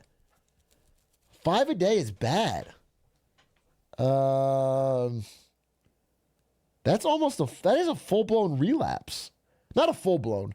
Because I used to do, when I was in college, I wouldn't let myself go to sleep until I'd gotten 10 wins a day. 10 wins.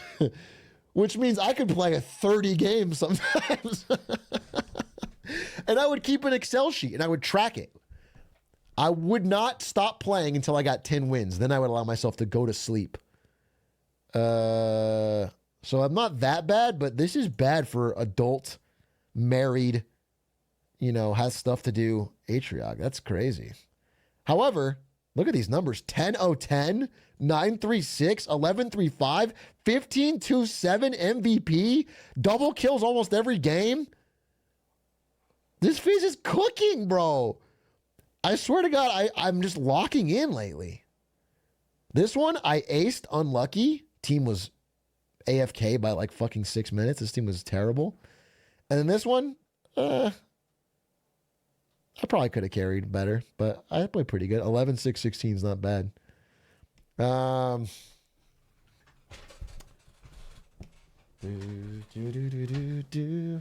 You can duo with Lud? I can't. I'm gold 3. Unless you got silver. Where's Erkut's at?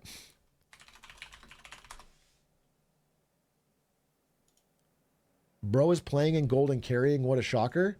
It is a shocker for me, who hasn't played the goddamn game in a decade. It's coming back, dude. It is a shocker. More than a decade.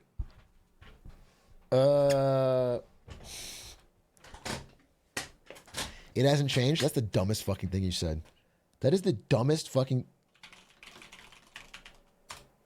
That is the dumbest thing I've ever heard in my entire life.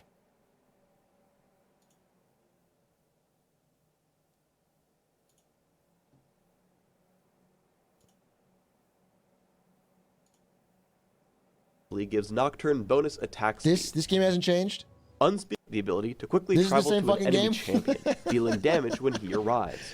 Look at this. I play Nocturne as a What jungler. is this fucking thing? Jungle speed and ganking potential This are is when very I played. strong. When Nocturne was a new champion. This is when I fucking grinded.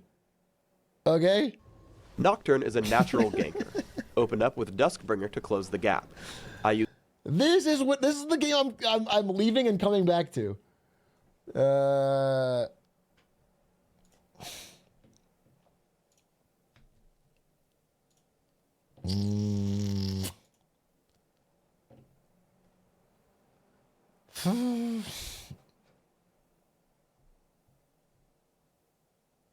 Noct is almost the same. I mean, Noct is still a good pick. Everyone's running Ori Noct in Worlds, which is kind of cool. Ori, I mean, that is kind of like Boomer because Ori Noct was a thing back when I played. So things do move in cycles. You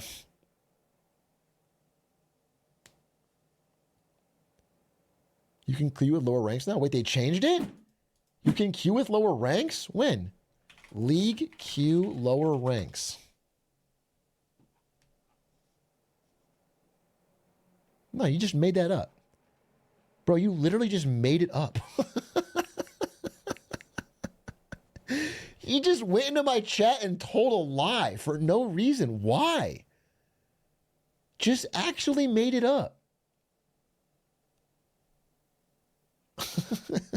My source, I made it up. That's crazy. Now that Squeaks is done traveling the world, we're going to get another Hitman attempt soon. I told him to practice. I was talking to Squeaks and I said, we should do the Hitman thing. And he's like, yeah.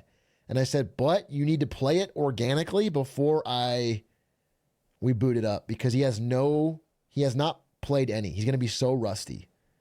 Last time we almost got there after him playing Hitman for like a week straight.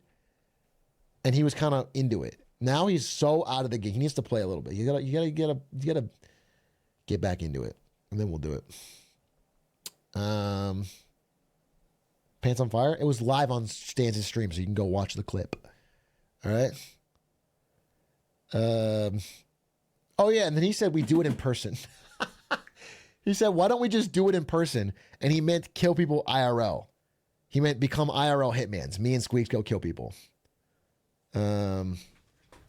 Which would be a good piece of content. It would probably be tough legally. But like, wouldn't it be fun to watch me and me and Squeaks like have a little banter while we kill people for money?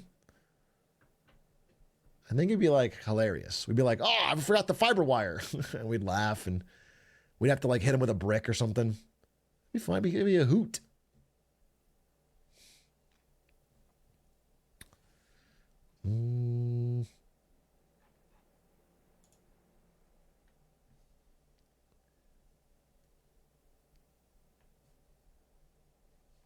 Can I volunteer as a target? You're volunteering for me and Squeaks to kill you? Yeah, deal. I will write your name down, and I'm not going to let you know when I call in that favor, but we're going to do it. Sometime in your life, we'll call in that favor.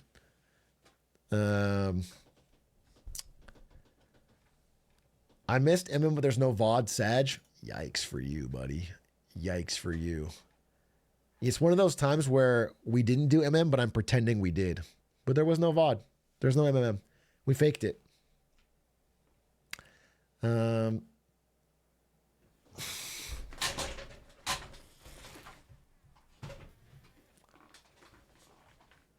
Such a big Faker fan, we faked it. Anyway, I was gonna watch maybe a Shark Tank. To just fucking, you know, we haven't done a Shark Tank in a while. They're fun.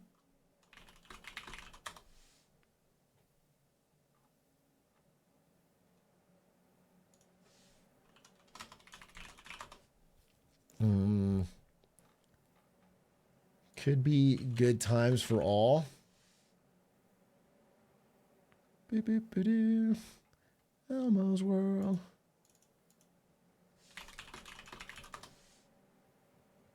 How do I? We could watch House because I'm trying to get to the recession episode. And also, I don't think I have the thing set up to watch Shark Tank. So we can watch House.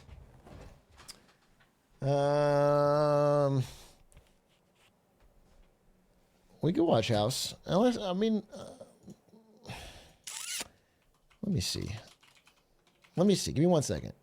Because I did hear there was some new episodes, a new, like, brand new episode of Shark Tank that we could watch. But for some reason, it's not letting me do it. Which is a bit crongemas. A bit crongemas. Wait a minute. Okay.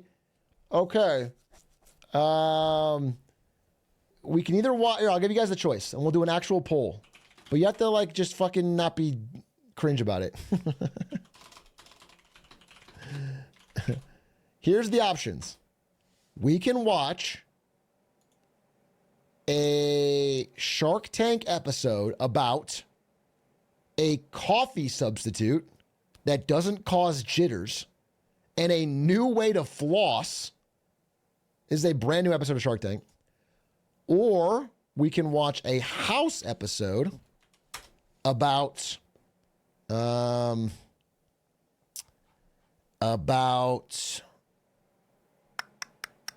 called Two Stories. Relationships at any age face growing pains. And we'll do a poll. We will do a poll. Which one? Okay, 1 for Shark Tank, 2 for House. It's a blind poll. I will not tell you what's winning.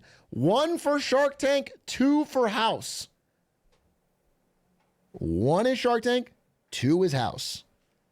I will stop when we get, I guess, 500. Get your votes in, folks. We're going to watch together.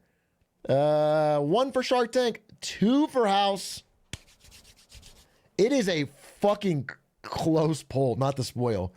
It is close. Your vote will count. It will matter. We are within 20, within 10, within 5.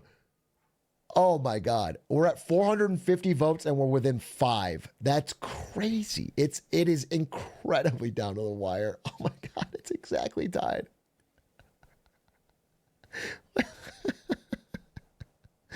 Folks, it's exactly tied.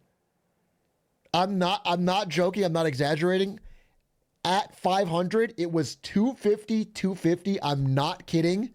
It is now after 500 at 600 votes. It is now a 1% lead. Excuse for not subscribing, which is a crime much worse than murdering. Still on an ad break.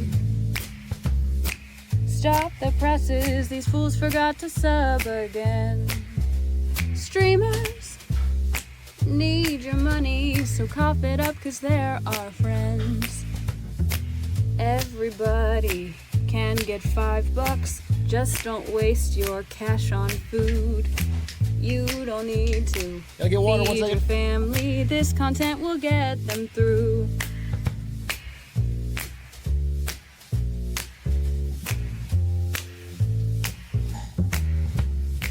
Sell a family heirloom like your grandmother's engagement ring.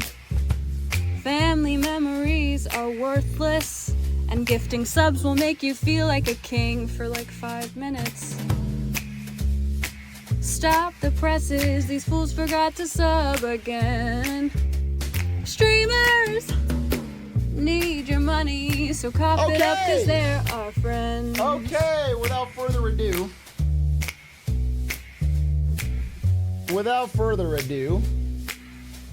Here's another way.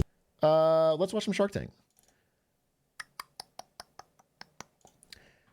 If you guys don't know, we have a storied tradition here on this channel where we try to learn the subtle art of business and investing and deal making from the greatest investors and the greatest deal makers on earth. The hosts of Shark Tank, Mark Cuban, Damon John, Lori Grenier, Mr. Wonderful, Barbara Corcoran.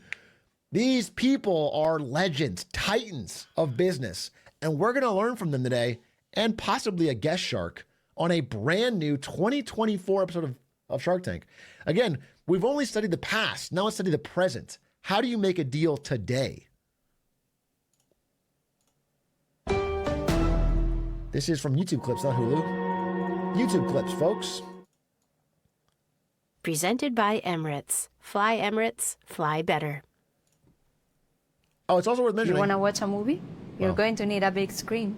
This is an ad, but this is Mark Cuban's last season. This is the last chance we'll get to see the Cubester before he tries to run for president, probably. Gears up for this campaign.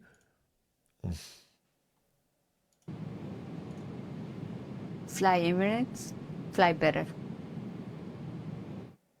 Tonight, Candace Nelson, the founder of game-changing dessert brand Sprinkles, returns to the tank. I have built brands that people are loyal to and keep coming back to. We want them to help us make Mosh a household name. This is cool. Why do the guests always feel the need to brag? I feel like it's a Shark Tank thing where they always get a guest who feels like they have to constantly talk about their success and how much, yeah, it's for PR, but the PR would be to appear as humble as possible. Are you profitable? We are not profitable yet. Oh! I'm going to make you an offer. That's a very cold-blooded offer. Like, you're allowed. Brawless wife with curry. Thanks, babe. Wow, Shark Tank and a brawless wife bringing you curry. You really can't beat that. Ninja was right in 2 tweets. Ninja was right in 2 separate tweets.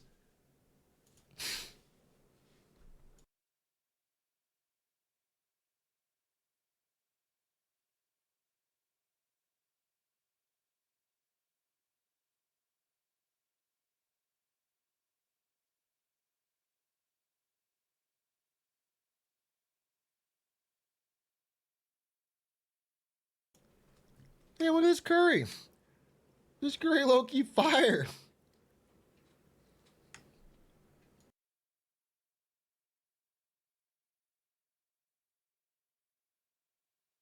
All right, sorry. Well, that was an inappropriate time with the start of the thing, but actually, let me munch a quick bit of curry. 1 second. I'm muting my mic so that you don't hear me eat it, but I want to eat a little bit of curry. I'm very hungry. I don't want to eat it during the show.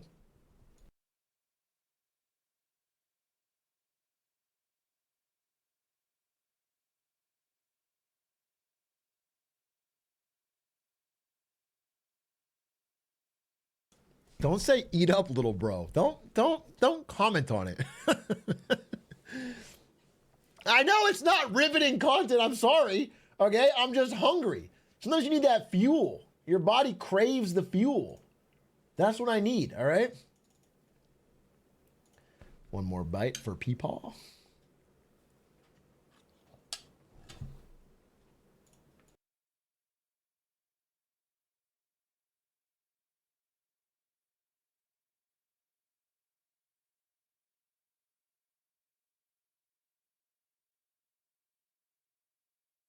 Viewership went up. What? We started Shark Tank and it went down, and I ate curry and it went up?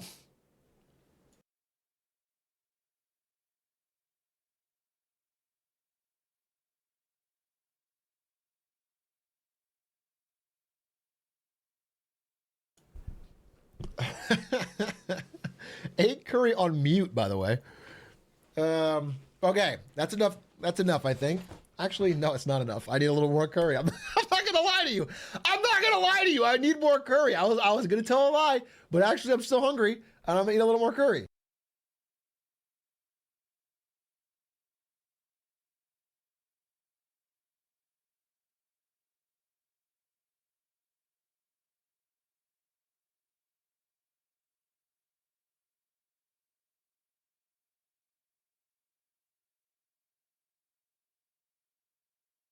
It's so fire. It's so good. You don't need to make puns and jokes. You don't have to say he's Steven on that curry. You don't have to call me Curry Boy. You don't Stream of the Year, Curry Cow. You don't. None of that is required. I'm just a man eating curry. This is my John Cena speech. I'm just a man trying to get to the sunset with a little bowl of curry.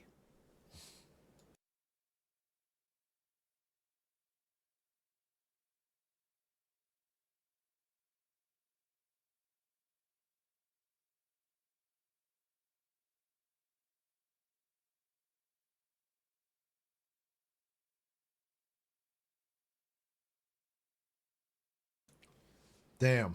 I might devour this whole fucking bowl of curry and I won't even apologize for it. It's just hitting this fucking spot. You got beef in there, dude.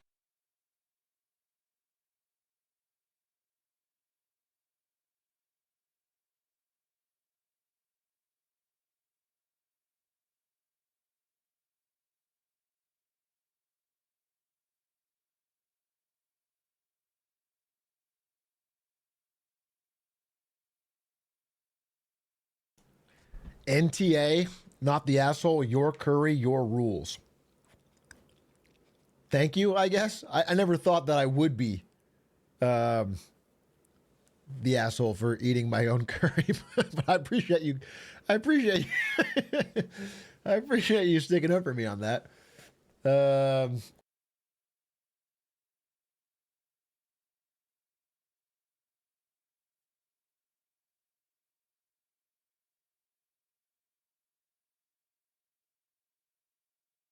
Who made it?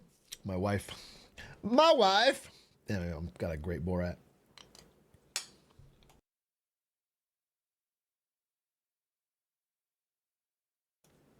Make this a short.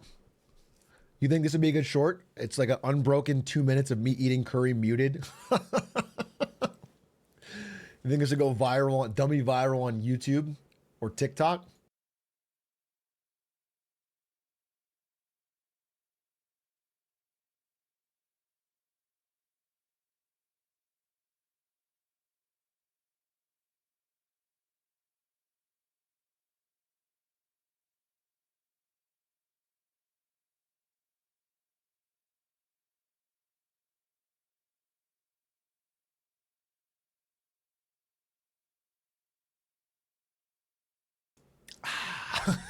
All right, done. Fucking done. Wash down some curry with a mason jar of water. Yes, sir. My day is so much better. Oh my God, I just feel better. It's like a warm center. My whole night has been improved. Wow, I'm so excited to watch Shark Tank now. I'm no longer hungry. I'm curried up. Where were we? We're about to learn about the art of business. Might have a curry burp. I ate really fast.